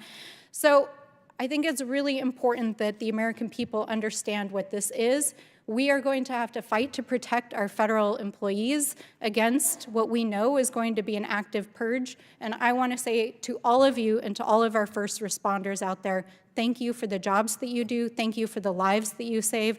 We appreciate you so, so much, and we're going to fight for you. Chair now recognizes Ms. Green from Georgia. Thank you, Mr. Chairman. While Democrats are complaining about this lengthy hearing and about President Trump coming in and slashing and reducing the size of government, I just want to say let the purge begin, because there's people that are homeless right now in western North Carolina, eastern Tennessee, Georgia, and it's not, misinformation is not the most dangerous thing facing us. It's right now pretty much the federal government and the failure to the American people. Ms. Criswell, in FEMA's, first off, let's put this up. This is the strategic plan you have posted on the FEMA website.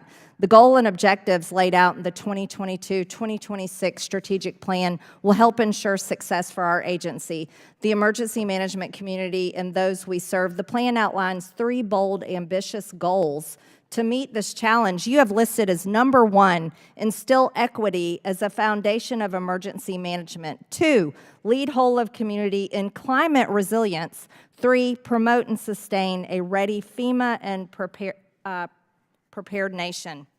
Ms. Criswell, in FEMA's strategic plan document that you crafted, you say, and I quote, "We must instill equity as a foundation of emergency management. Systems that foster inequality serve no one, especially in times of crisis. We must recognize that disasters affect individuals and communities differently, commit ourselves to reducing barriers to access, and deliver equitable outcomes for all whom we serve."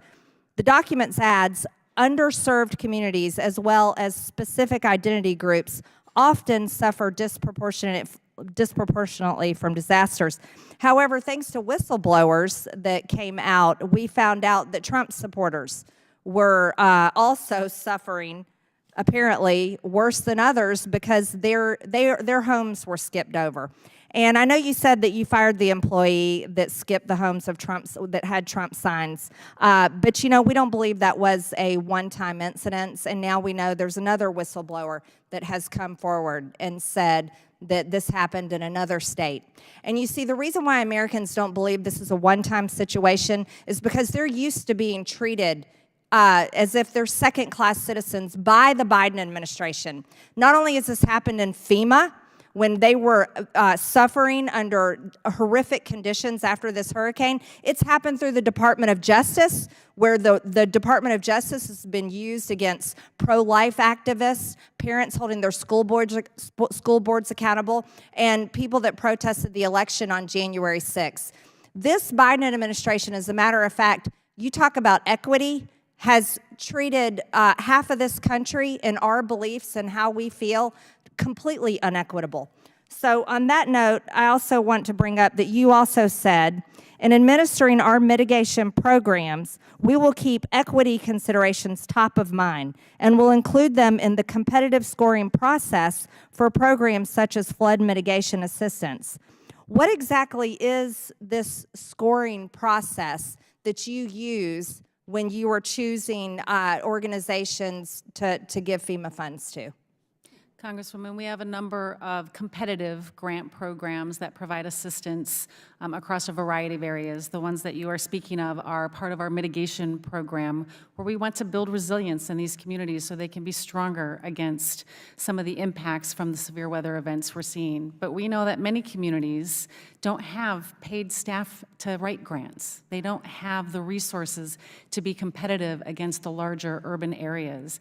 And so we want to make sure everybody, again, has access to the programs that we offer and that we reduce those barriers to make sure that they come in on a level playing field and can get access to make their communities stronger.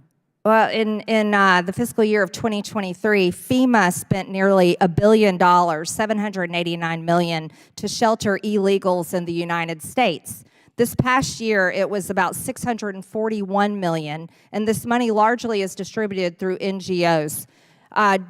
Here's a whole list of them. I know it may be hard to see from there, but this is a whole list of cities, states, and NGOs that received millions and millions of dollars from FEMA, and this was to house illegal aliens, not Americans, who, by the way, all that money right there, that comes from Americans' bank accounts when they write their checks to pay their taxes.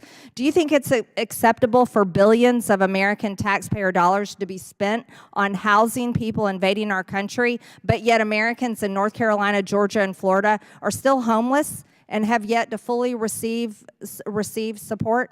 Congresswoman, we have been directed. Is that equitable? We have been directed by Congress to administer the Shelter and Services Program.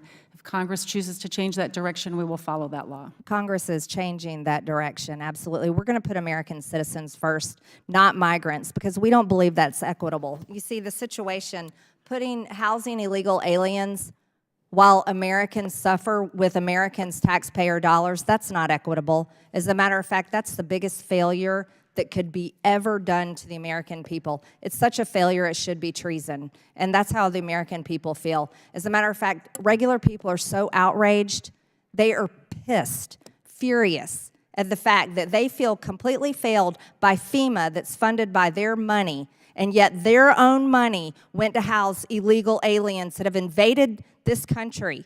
Americans are dead today because of the failures of our border, and FEMA took care of these people. You see, we can't allow that to happen. Thank you, Mr. Chairman. I yield back. Chair now recognizes Ms. Presley from Massachusetts. Administrator Criswell, thank you for your stamina here today. It's good to see you again. Thank you for joining us today and for your leadership. In the face of repeated climate disasters, mass violence, and humanitarian crises, the workers of FEMA represent the very best of public service and deserve the support of Congress.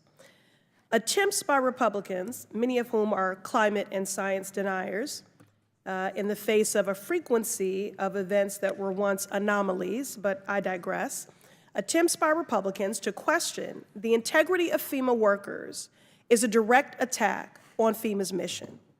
Its mission is especially vital for our constituents, many of whom face not only the loss of homes and livelihoods, but also lasting emotional and psychological trauma in the wake of such profound loss. Ms. Criswell, Administrator, 2 years ago, my bill, the Post-Disaster Mental Health Response Act, was signed into law by President Biden. It expands mental health supports during emergency declarations. Survivors, in my opinion, deserve not only to heal, but to thrive, and this law moves us closer to that. As someone who is deeply committed to addressing trauma, I'm proud to have partnered with you and FEMA in this fight. Bearing this in mind, can you expound, Administrator Criswell, on how FEMA is incorporating long-term mental health care into its recovery plans to support the survivors of recent hurricanes?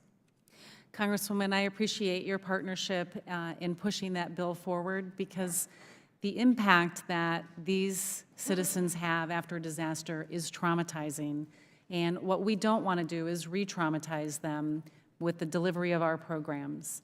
We have worked with our teams to institute a trauma-informed care approach so we can understand better how a community feels and how a community is reacting to the impacts from the severe weather event.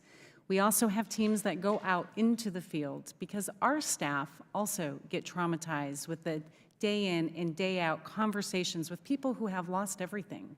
and it affects them personally. Many of them survivors from previous storms themselves. And so this holistic mental health support is so critical, and we have to destigmatize mental health support in a way that encourages our staff, but also survivors, to get the help that they need. Thank you, Administrator Criswell. When we focus on healing, that's right, we do have to also acknowledge the work of the healer. Who is healing the healer? So FEMA workers themselves are exposed to immense stress and trauma during their services. And as Mr. Moskowitz was alluding to earlier, there is high fatigue and burnout and low morale because these are extenuating circumstances with which to be proximate to. What resources or initiatives does FEMA provide to support the mental health of its own personnel after a disaster? We've taken this very seriously, and we have our own mental health advisor at headquarters, but we've also put in mental health advisors in each of our regional offices. And we send teams out into the communities, into our disaster recovery centers and our joint field offices to make sure we're taking care of our people. And even back at headquarters, we will do stand-downs to make sure that we're providing the assistance that they need, making sure they know the resources that are available to them, and that when we ask somebody, how are you doing, we're not just doing it in passing, and we're really listening so we can understand the stress that they may be going through and encouraging them to take a break if you need a break, but come back so you can help these people. Thank you for recognizing the importance of that work and for your continued partnership. Now, my district, the Massachusetts 7th, relies heavily on FEMA in times of crisis. That's why earlier this year I was proud to work with municipal leaders to secure $2.5 million for the Cambridge Community Center Resilience Hub and the Mill Creek Resilience Program in Chelsea and the Island and River Resilience Project in Everett. Administrator Criswell, while I understand there are many priorities before the new administration steps in, can I have your commitment that FEMA will work to quickly get these funds to my district? And can you follow up with a point of contact I can connect with to follow through on this? Congresswoman, we'll certainly follow up with you on the status of those programs and see where they're at and what we can do to move them along. Thank you. Like every district represented in this hearing room, the Massachusetts 7th depends on FEMA's ability to do its job. We cannot turn the agency into a political game. Instead, we must ensure FEMA and its workers have the resources, respect, and public confidence they need to continue their work. Our constituents deserve nothing less. Thank you. I yield back. Chair now recognizes Ms. McLean. Before I recognize Ms. McLean, we want to publicly congratulate Ms. McLean for being elected the Majority Caucus Conference Chair. That's a big deal, a big high-ranking leader. We have an all-star cast of members in both parties, especially on our side of the aisle, so congratulations, Chairwoman. Oh, thank you. Thank you. Thank you. And we recognize you for 5 minutes. Thank you. I appreciate it. Thank you so much. There's been a pattern of discrimination, and I think from what I've listened to, you want to clean it up today, right? You don't approve of what happened. Neither side approves of what's happened. I mean, we've seen the weaponization of the Justice Department against President Trump, the Department of Education, investigate religious-affiliated universities, the DOJ and FBI targeted parents at school board meetings, blah, blah, blah. It goes on and on and on, right? And I think we all want to clean it up, right? Would you agree with that? Discrimination should never be tolerated. 100%. Appreciate that. Now there's a confirmed discrimination against conservatives at FEMA, right? So I just want to put up this timeline to make sure I have everything correct, right? October 22nd, verbal guidance was given by Ms. Washington to skip over, for lack of better words, Trump homes. Anybody that has a Trump sign. October 24th, the whistleblower comes forward. October 27th, the team's message that we've seen was sent out. 28th of October, the complaint received by FEMA's legal staff. And October 8th, God bless you, this story became public. And then on November 9th, you became aware of it and terminated her position, correct? I think we're missing one step in there, Congresswoman. I was made aware of it on November 7th. November 7th. Is that, I can't see down below the Yeah, October it's not up here. November 7th. And the story became public on the 8th, and then on the 9th, right? I'm sure you had. I to do was made your- aware of it on Yeah. November 7th. I directed my team to get me additional information. They presented that to me on November 9th, which is when I directed the termination of the employee. Thank you. Did Ms. Washington receive a severance package? I would have to check. I don't know. When could you get back to us? get So, back so you have no idea? I do not know what the terms of her termination were. Who would? I would have to check with my mission support team. Your mission support team, okay? So who gave Ms. Washington the authority to give the verbal guidance? I do not know what motivated Ms. Washington to give that guidance. The direction that she gave was unacceptable and did not align with the way we conduct our business to help the American people. What was her title? Crew lead. Crew lead. And how many crew leads did you have? We had several crew leads. I'd have to get back to you with a specific number, but it's one of the lowest levels of supervision we have. So Ms. Washington had a supervisor? Correct. And maybe even a supervisor above that supervisor? Correct. Right?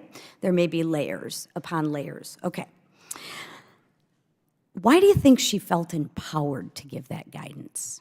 I can't speak to what motivated her to give that guidance. What I can say is I was made aware of this on November 7th. It was not acceptable behavior. When I was given the written evidence of her direction on November 9th, we directed her termination. Who is her supervisor? I don't know specifically who her supervisor is. I know that there's this individual, Chad, that has in her supervisory chain, but I don't know if that was her specific supervisor. Have you done an investigation on this since November 9th? We are currently doing an investigation. It started on October 28th. So as of when it was October referred to the Office of 28th, Special we've Counsel. done a bunch of investigations, but we have no idea who her supervisor is. No, I said I personally do not know who her specific supervisor is. I have an agency of over 22,000 employees. I don't know the And you have supervisors of supervisors everyone. underneath you. Do you know if anything happened to her supervisor? This is currently under investigation. The only written evidence we had is from Ms. Washington.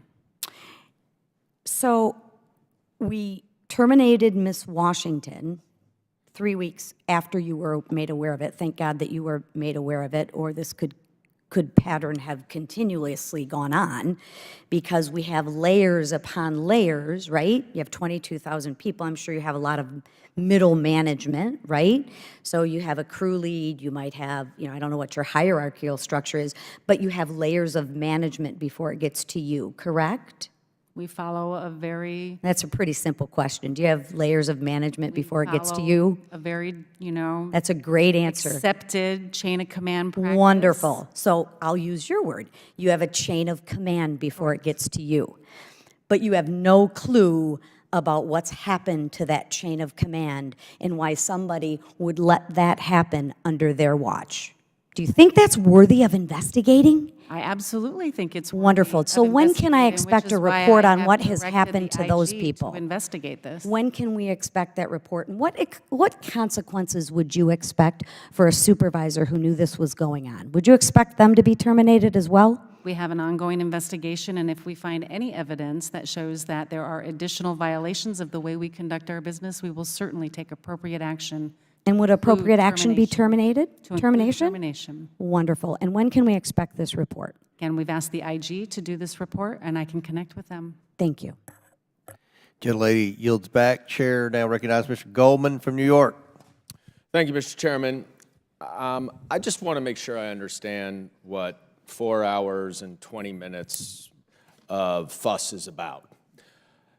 Ms. Washington was a crew lead charged with helping to provide assistance to individuals in the following the hurricane. Is that right? Correct. Okay. You said that FEMA has 22,000 employees? More than. More than 22,000. Okay. And as I understand it, as soon as you saw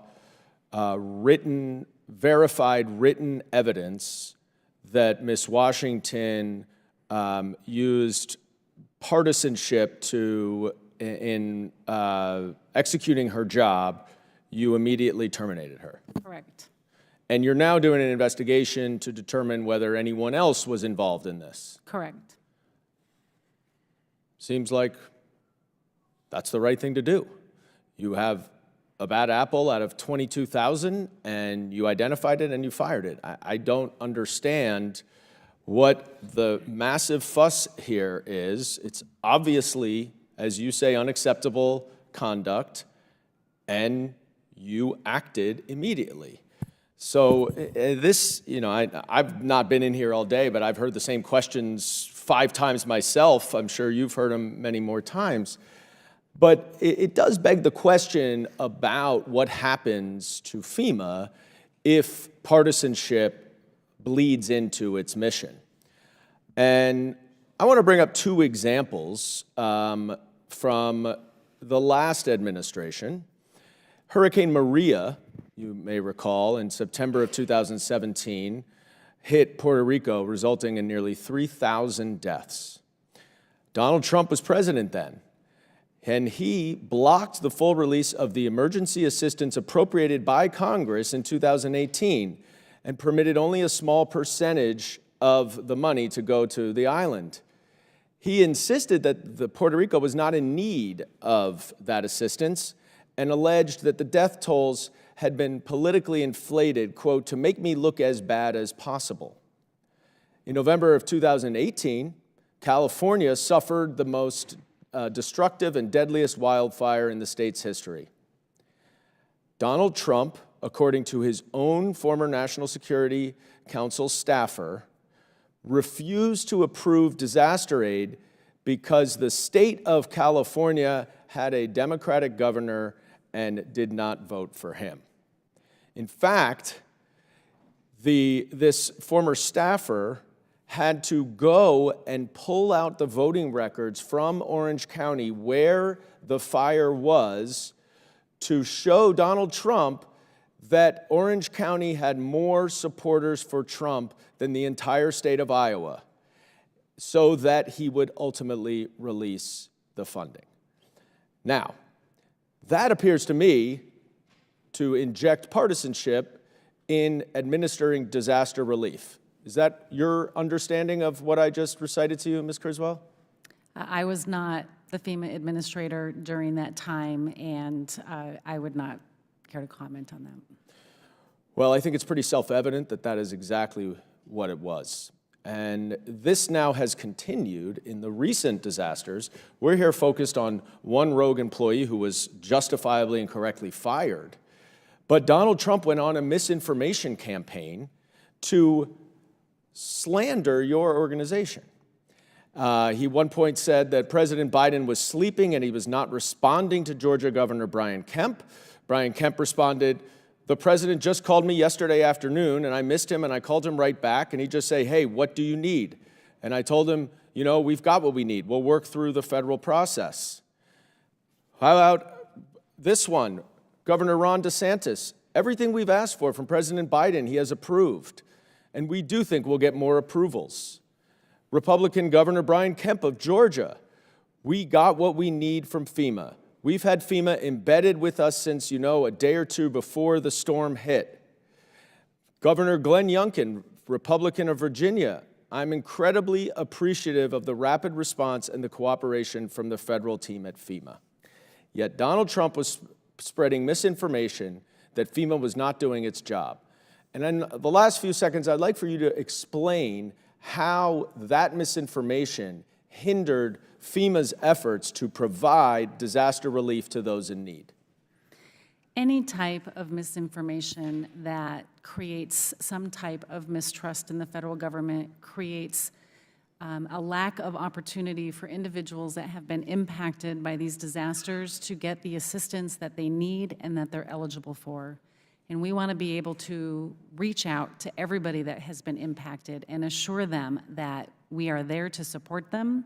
They should register for assistance, and we can work with them to help them on their road to recovery. And do you think that there were some people who did not receive disaster assistance because of this misinformation by Donald Trump? We will never know if there are people that should have applied and didn't, but there is the possibility that individuals may not have applied for assistance because of what they were reading across social media. Okay. Well, there are plenty of publications and media reports about that being the case, and it is a terrific shame. And thank you very much, Administrator Criswell, for all of your hard work during difficult times. I yield back. Chair now recognizes Ms. Boebert from Colorado.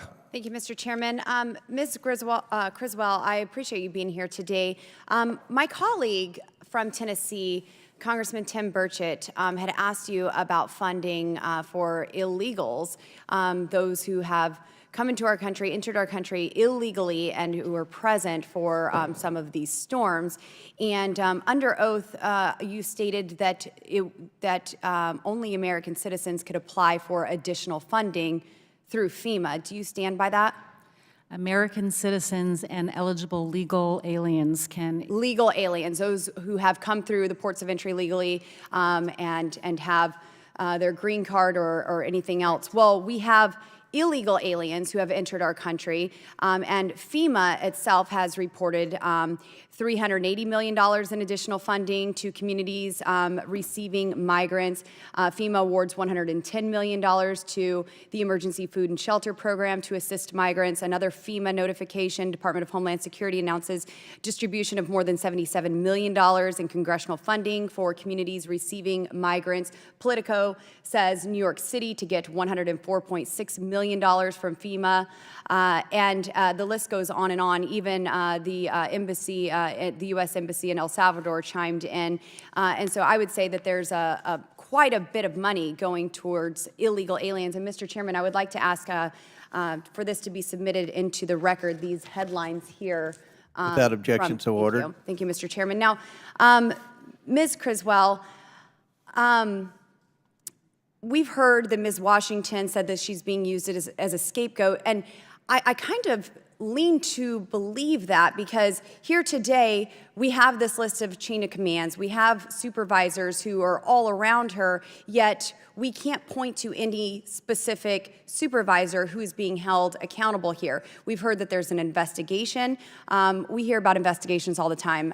Ms. Criswell, I have people sit here in front of this committee and tell us all about investigations, and then we never receive any information from that. We have seen the devastation of American citizens who have been impacted by these hurricanes, and they want answers. So is Ms. Washington being used as a scapegoat for carrying out the directive to not go to homes with Trump signs? I received information on November 7th that there was an employee that had directed homes with Trump signs be avoided. And you terminated her, but are there others who are going to be held accountable? Now let me ask you this, okay, you have the investigation that's been asked of you. What are you going to do to preserve this investigation and ensure that it continues in the next administration? We will fully cooperate with the IG if they choose to take on this investigation. It has also been elevated to the Office of Special Counsel. And in this investigation, sorry, my time is running out. And in this internal investigation or outside, if you never find anyone who's actually culpable for this, are you going to take any blame?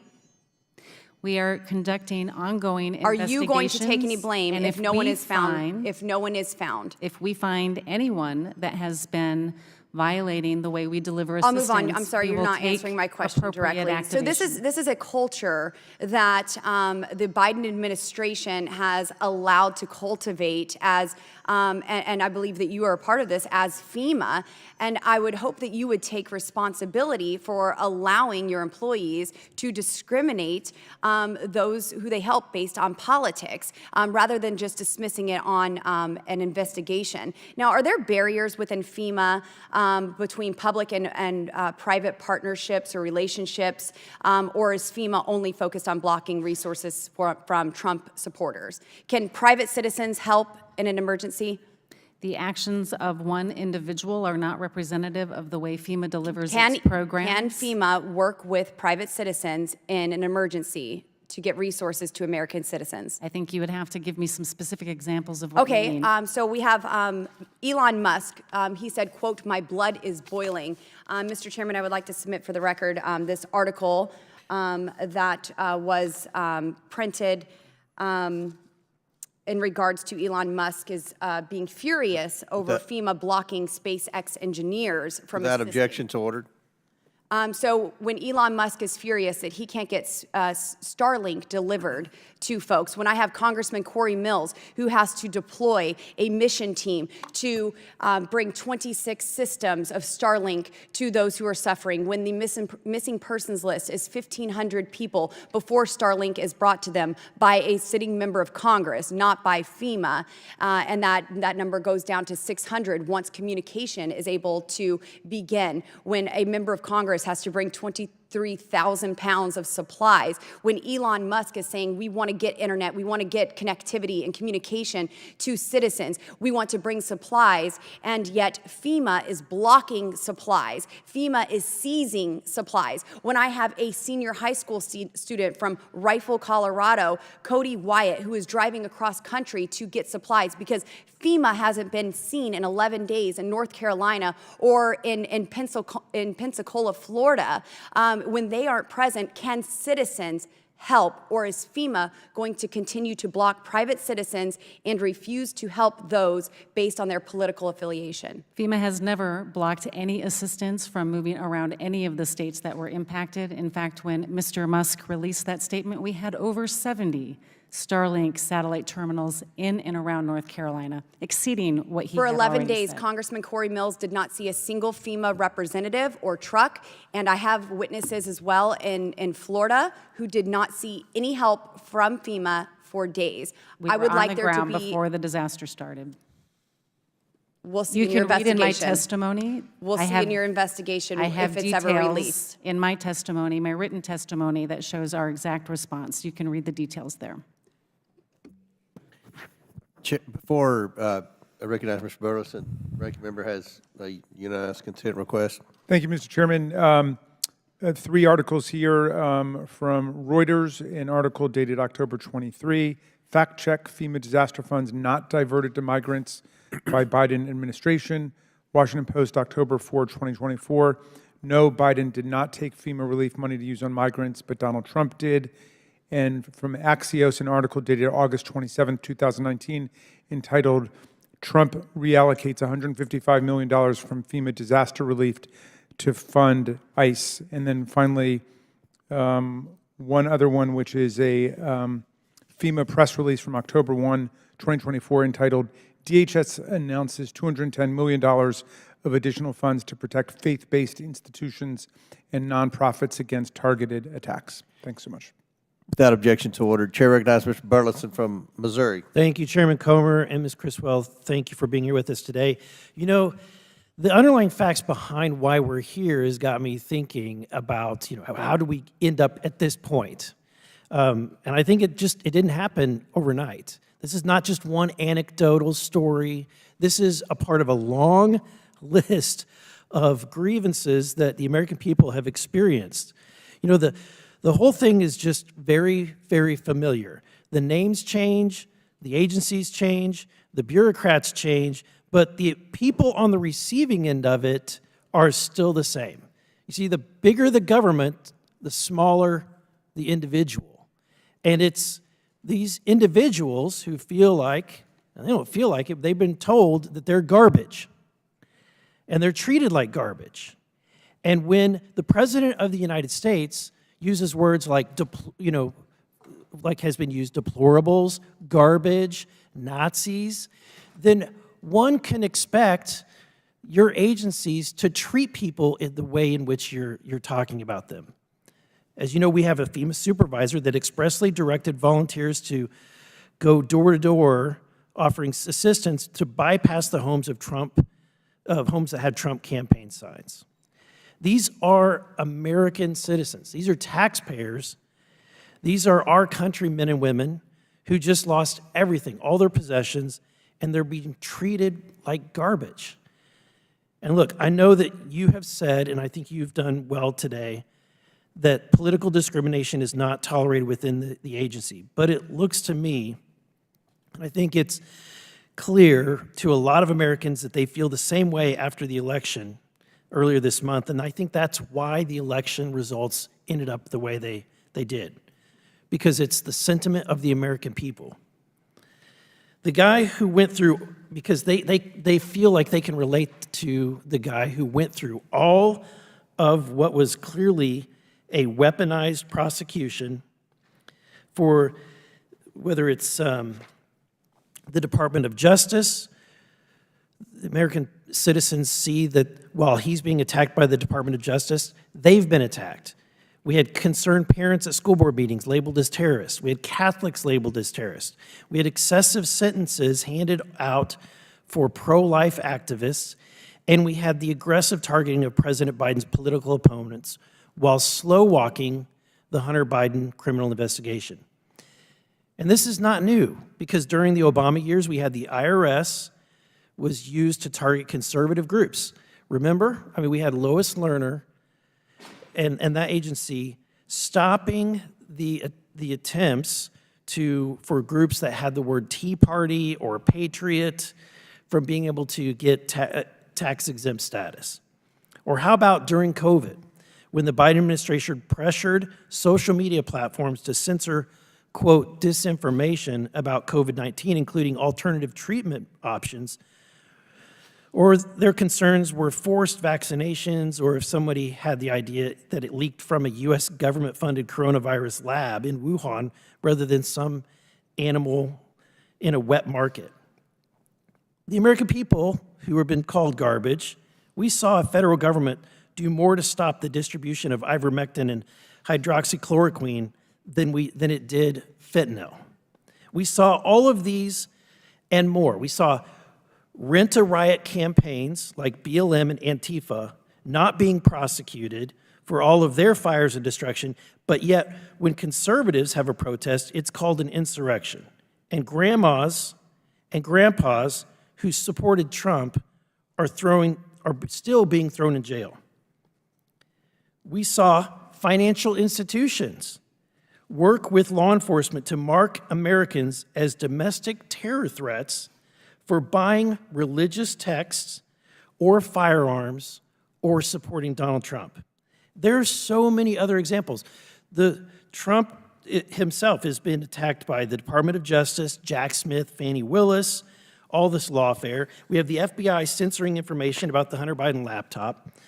We have the Democratic Party laundering fraudulent Oppo research like the bogus Steele dossier to journalists and the intelligence agencies, all back them up, siding with a particular political party.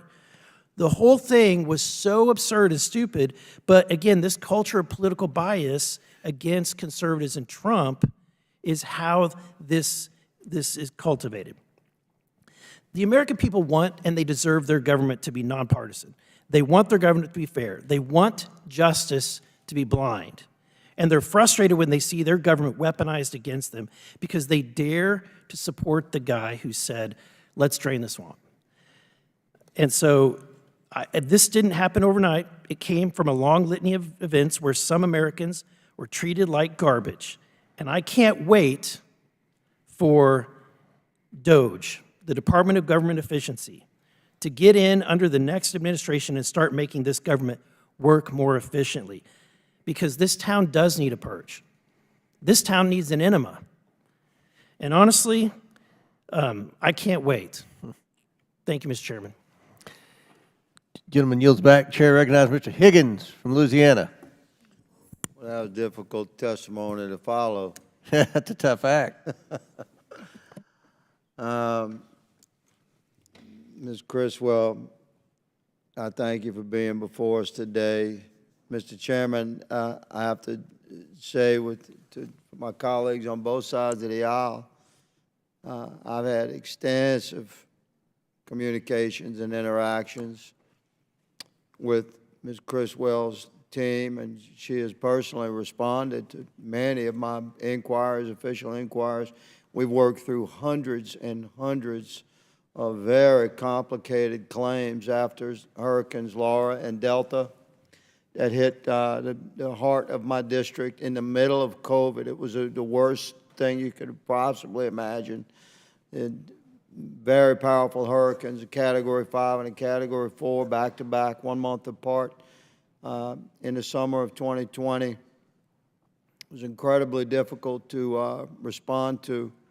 And so I'm just going to say that through the course of the years, I've found that Ms. Criswell's team has been about as responsive as you could find any large bureaucracy anywhere in the world.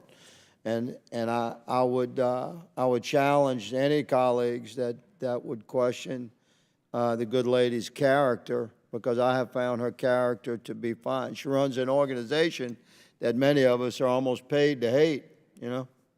But it's 22,000 employees, which sometimes things can get out of hand. But I have to say, madam, that your response to my office through the years has been as excellent as it can be under difficult circumstances. Ma'am, when FEMA interacts with a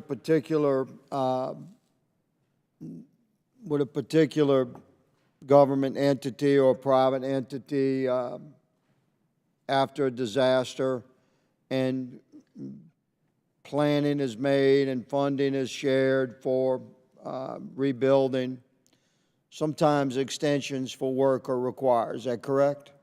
Correct. If the schedule for reconstruction is interrupted by supply chains and workforce restrictions, things like that, the entity that's in partnership with FEMA to restore their services, they have the opportunity to ask for an extension, correct? Yes. Okay. I have a letter, Mr. Chairman, request unanimous consent to submit from Lake Charles Harbor and Terminal District regarding just such an extension for a request for extension for permanent work to be performed. I'd ask that your office take it into full consideration, ma'am. Absolutely, Senator. Thank you, ma'am. I'll deliver that to you. This deal it was outrageous. These reports that we had of a FEMA employee bypassing Trump supporters. I found it to be outrageous. How did this strike you, ma'am? It's completely unacceptable, and it's heartbreaking to know that anybody impacted by Hurricanes Helene or Milton would have not been given the opportunity to get the assistance that they are eligible for. Do the people of North Carolina and Florida and Georgia and South Carolina and Tennessee have your unwavering commitment to do everything in your power to help them recover? Absolutely. We will be with all of these communities every step of the way throughout their recovery. Okay, so I think it's fair that we hold you to that commitment, don't you? Yes. Yes, ma'am. Regarding this behavior out of this employee, I think you handled that. I mean, you discovered the behavior on one day, you confirmed the behavior the next day, and you fired your employee the following day. And then you initiated an investigation to look for what? If there's anything deeper, like some cultural existence that you aren't aware of this type of behavior? Is that what your investigation is seeking? We're doing additional investigations to be certain where the direction came from. If you find more of that, will more people get fired? If we find any additional evidence that there was discrimination against a political party. Thank you. Quickly, you had questioned how she came to that. Could you address for us, please, what she meant when she said avoidance first and then de-escalation, and that she mentioned avoidance several times in her statement? What is that within FEMA? Our teams go into the field and go into communities door to door and talk to people, and we provide them safety training. It's a reactive training if they feel threatened or harassed in any way, that first they need to avoid that harassing situation, and if needed. But have you ever instructed any of your people to, like, presume there's going to be conflict and therefore avoid a particular type of citizen? This training is all about reacting to perceived threats. Never has it been directed to be proactive to avoid a situation. Mr. Chairman, thank you for this hearing. My time has expired. I yield. Gentleman yield. Chair recognizes Mr. Langworthy from New York. Thank you very much, Mr. Chairman. Administrator Criswell, the reports of this FEMA employee directing volunteers to bypass properties of Trump supporters is an absolutely disgusting affront to the mission of FEMA and the trust of the American people in all of their federal government. FEMA exists to serve all Americans at times in their darkest hours and their times of crisis. And this has got to be delivered without bias or favoritism or despite any level of discrimination. Yet here we are discussing allegations that there was political discrimination tainting FEMA's response. I mean, I really appreciate you being as forthright as you've been today, but after Hurricanes Helene and Milton, countless Americans lost their homes, their businesses, and their livelihoods. Their worlds were turned upside down, and FEMA should have been the lifeline. It should be a beacon of hope for any community that has been ravaged by disaster. And if this situation was flipped and this was happening to those that supported Kamala Harris, the outrage across this country would have been deafening. The media would have been going crazy.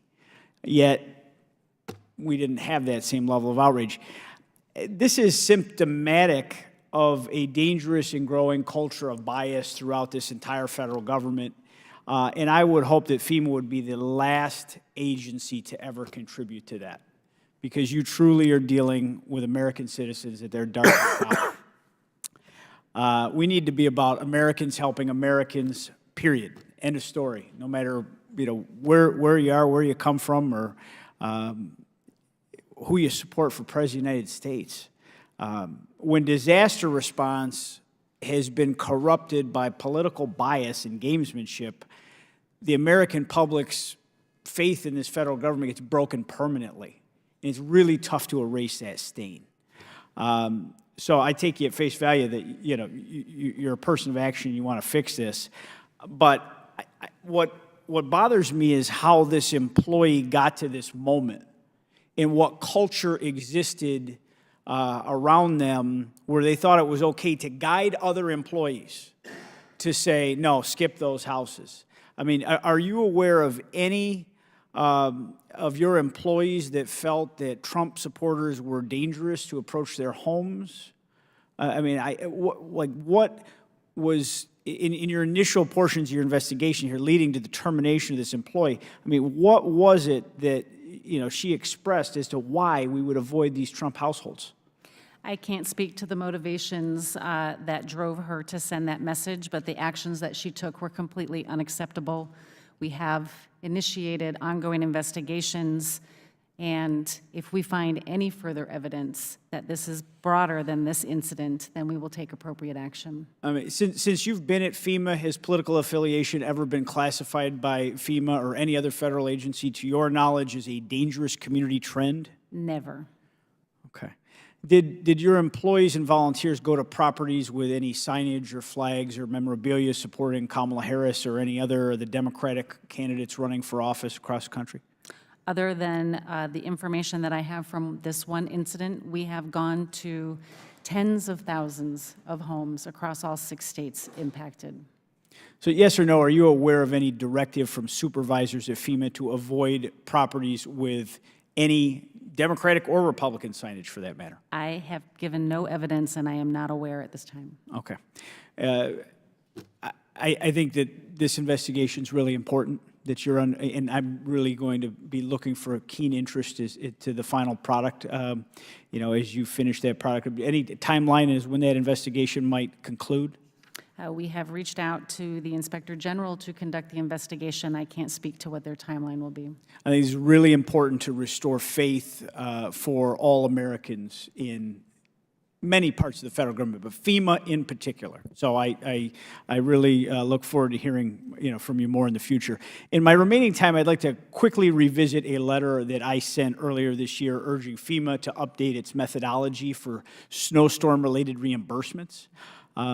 In its response, FEMA stated that it's working with NOAA on potential updates. And as winter approaches, lake effect snow season in Buffalo, New York is coming. It's crucial that to my constituents in Western New York that we know that FEMA is taking proactive steps to ensure the most current standards guide federal assistance decisions. Can you give an update on any progress FEMA and NOAA have made in their efforts to modernize its methodology? I know following the historic snow season that we've had last year and previous years, our teams have been working on that, but I would have to get back to you specifically as to where that's at. Okay, we look forward to following up. Thank you very much, Director, and I yield back, Mr. Chairman. Thank you, gentlemen. And I assume the Inspector General is watching this hearing. This committee has jurisdiction over the Inspectors General. I can't encourage the Inspector General enough not to take this investigation seriously and report back to the ranking member and myself as soon as possible. Chair now recognizes Mr. McCormick from Georgia. Thank you, Mr. Chair. Thank you for allowing me to be part of this very important discussion. I appreciate all the first responders across the nation who have done their very best, including those people who are part of FEMA, to help those people most in need, especially during these dire times. I think we really owe it to the people to be accountable for where the money goes and who are helping, and I think that's what this is really about. One of the interesting things came across when we were reviewing your budget. Can you tell me what your annual budget is for disaster relief out of FEMA? In this continuing resolution, we were given just over $20 billion for fiscal year 25. So it's not $38.2 billion, it's $20 billion, is that what you said? Out of my overall budget, just over $20 billion is for disaster relief. Okay, specifically. And according to your September report that you submitted, what percentage of that went towards COVID? I don't have the report in front of me, sir, but the COVID reimbursements are part of the disaster relief fund reimbursements to communities that had impacts. I'd have to get back to you on this. According to your report in September, 40% of your budget went towards COVID relief. I just want to, that's not talked about very much. Now, I'm an ER doc. I got my MBA. I was actually serving on the front lines of the COVID pandemic during the entire pandemic. Can you tell me when the pandemic was no longer a pandemic, according to the President of the United States? We closed the incident period in May of last year. Okay. And yet we spent 40% of our budget from this year's budget on COVID relief instead of hurricanes and other things. Is that correct? Again, I don't have the numbers in front According of me, to your those report, are major disaster declarations that were eligible for reimbursement. according to your report, I'm going to inform you, can prove me wrong by submitting your papers later on, but according to your report submitted just 2 months ago, we spent 40%. I want that number to sink in. 40% of our budget for disaster relief was spent on COVID, which was done a long time ago. I was there when it started. I was there when it ended. I know what the reaction was to. I know the overspend on it. I know where the waste, fraud, and abuse was. It makes me sick to my stomach. It's one of the main reasons I'm here in Congress. And to see a disaster relief spent on something that was behind us, probably paying off a lot of waste, fraud, and abuse, in my opinion, quite frankly. And I'd love to see that reviewed by Oversight. Because this is what's wrong with government. They spend 40% of their budget on something that happened 2 years ago, and we have not enough money to deal with what's happening right now. And quite frankly, the whole COVID relief thing, I saw where the money was spent. I saw how haphazardly it was spent. And I saw who it benefited and who it didn't. And I know a lot of millionaires and billionaires that benefited greatly off that money that was spent from the United States government, taxpayers. And that's what I'm very upset about. And that's why I'm here today as part of the COVID committee, as a doctor who watched this stuff happen firsthand. And now to see a budget that I think is very dishonest. I think you guys should, I know what happened with somebody who skipped over a Trump house. I get that, and I think it's environmental as far as the way that the prevailing attitude was. I understand you fired somebody, which I'm very happy about. I understand you're looking into other people that might be at odds with what you're supposed to accomplish. But to have a budget that's dedicated almost half of their budget to something that ended a long time ago, can you explain that? All 50 states received a disaster declaration in the previous administration to support their reimbursements for the costs experienced from for this year? These are all payments from the disaster declarations declared during the previous administration in 2020. So you mean to tell me that you had to do it? These were presidentially declared disasters, just like all disasters. And as people, So you're saying yes, you had to do it. Is that correct? Yes, as communities. So you're by law binded to spend 40% of your budget on COVID response? we are abided by law to reimburse jurisdictions that received a presidential disaster declaration to reimburse them for the costs as eligible under the law. So I'm new to Congress, Mr. Chairman. Mr. Chairman, I'm new to Congress. I'm not really have the experience that you have. But as an oversight guy who spent a lot of your time getting to the bottom of these egregious errors, and you can fact check me on the other side of the aisle too, but I have a hard time believing that by law we had to spend 40% of a budget on disaster relief for this year based on something that ended a couple years ago. I agree. I'm just trying to figure out where that went. And that's why I'm here in Congress. I hope you can work with me, and I hope you can work with me to get to the bottom of why we have those kind of stupid spending laws in America, and we can end those things for good, because that is the biggest part of the problem of government as I see it. Thank you. With that, Mr. Chairman, I rest. Very good question. Chair now recognizes our last questioner, Mr. Stubbe from Florida.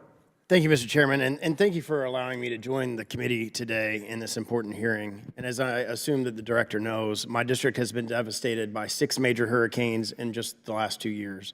Just a few months ago, my district experienced 3 major hurricanes in 3 months and 2 in 2 weeks. A little over 2 weeks after Hurricane Helene took out my district with a 5 to 7 foot storm surge, Hurricane Milton, a Category 3 hurricane, made landfall in my district with a 7 to 8 foot storm surge and over 100-mile-an-hour winds. Some of the same businesses that I visited and ripped drywall out of because of Hurricane Helene, 2 weeks later got flooded again. So as you can imagine, my district, both Republicans and Democrats, and Floridians in general, were outraged to learn that FEMA had been avoiding conservatives, Trump supporters, white males, etc. Ranking Member Raskin in the beginning of this hearing stated, and I quote, "No one should play partisan politics with disaster aid." But that's exactly what your agency has been doing. In the aftermath of such devastation, the American people expect and trust that FEMA will administer disaster relief in a fair manner. Unfortunately, we recently learned that a FEMA supervisor in Florida named Marnie Washington directed subordinates to skip homes displaying support for President Trump. Despite your testimony, this now former employee claims this was a widespread practice under a policy she termed avoidance. No matter who initiated this avoidance policy, it was a malicious act that resulted from a corrupt culture within FEMA. Administrator Criswell, I wrote you a letter on November 15th in which I asked for information related to this incident. Mr. Chairman, I ask unanimous consent to enter the letter into the record. Without objection, so ordered. Although I asked for my answers by November 25th, perhaps you have enough information to at least answer one of my questions, and I've heard some of your answers are related to this. So I've heard, well, let me just ask it as I asked it in the letter. Is it agency policy for FEMA canvassers to practice avoidance in certain circumstances? We provide safety training to our staff as they are going out into communities door to door, and part of that safety training includes how to avoid or de-escalate potentially harassing situations in reaction.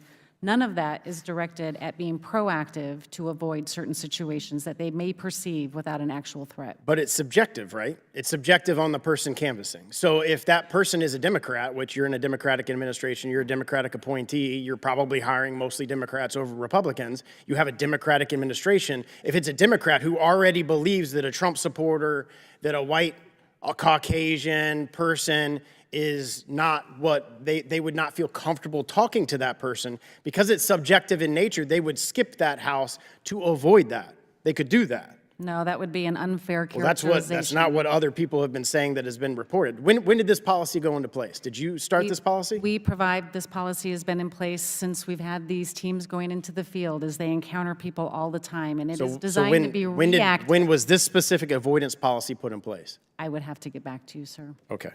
In media appearances, Ms. Washington alleges that she was instructed by a FEMA supervisor named Chad Hershey to practice avoidance. As part of your investigation, have you interviewed Mr. Hershey? I personally have not interviewed Mr. Hershey, but there are ongoing investigations. Well, I would ask the IG to interview him. There were 13 people on the text chain with Ms. Washington. Have they given sworn statements in the course of your department's investigation?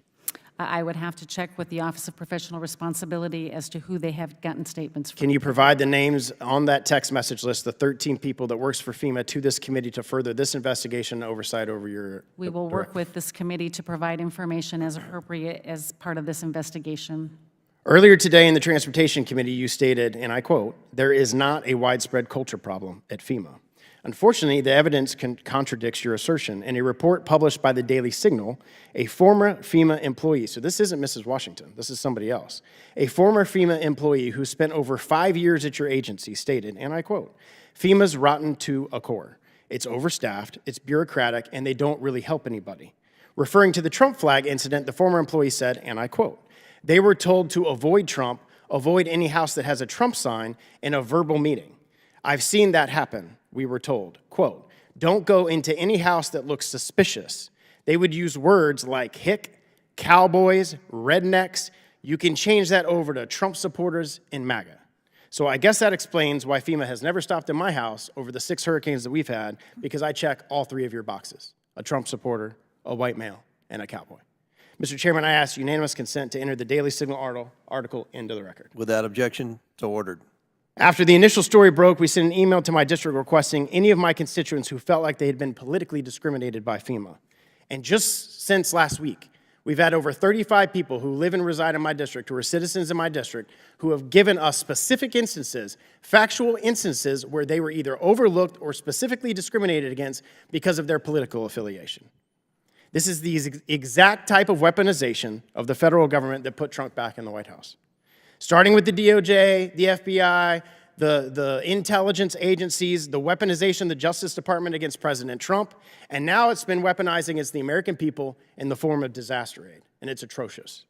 Thank God President Trump won, and he can restore this department into what it should be, not partisan, helping every American that's been affected by a disaster, and I yield back. Will the gentleman yield for one question?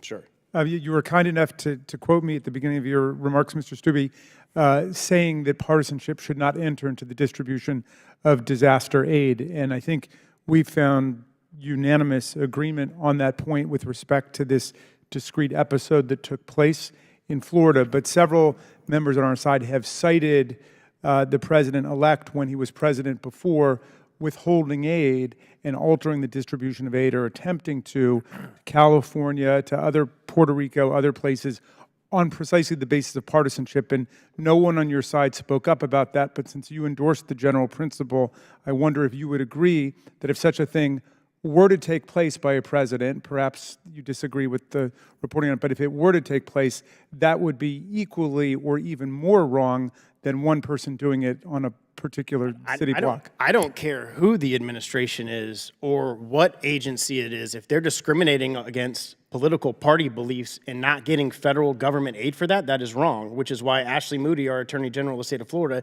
is suing FEMA exactly for that reason. Very good. Thank you much. Very good. All right. Madam Administrator, that concludes our hearing today. I want to thank you for your testimony today. I know there were many questions. There are going to be some follow-up questions.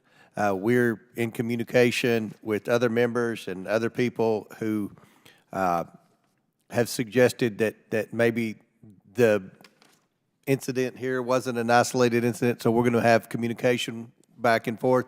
We look forward to that IG report coming very soon. And with that, and without objection, all members have 5 legislative days within which to submit materials and additional written questions for the witnesses, which will be forwarded to the witness. If there's no further business, without objection, the committee stands adjourned. Thank you.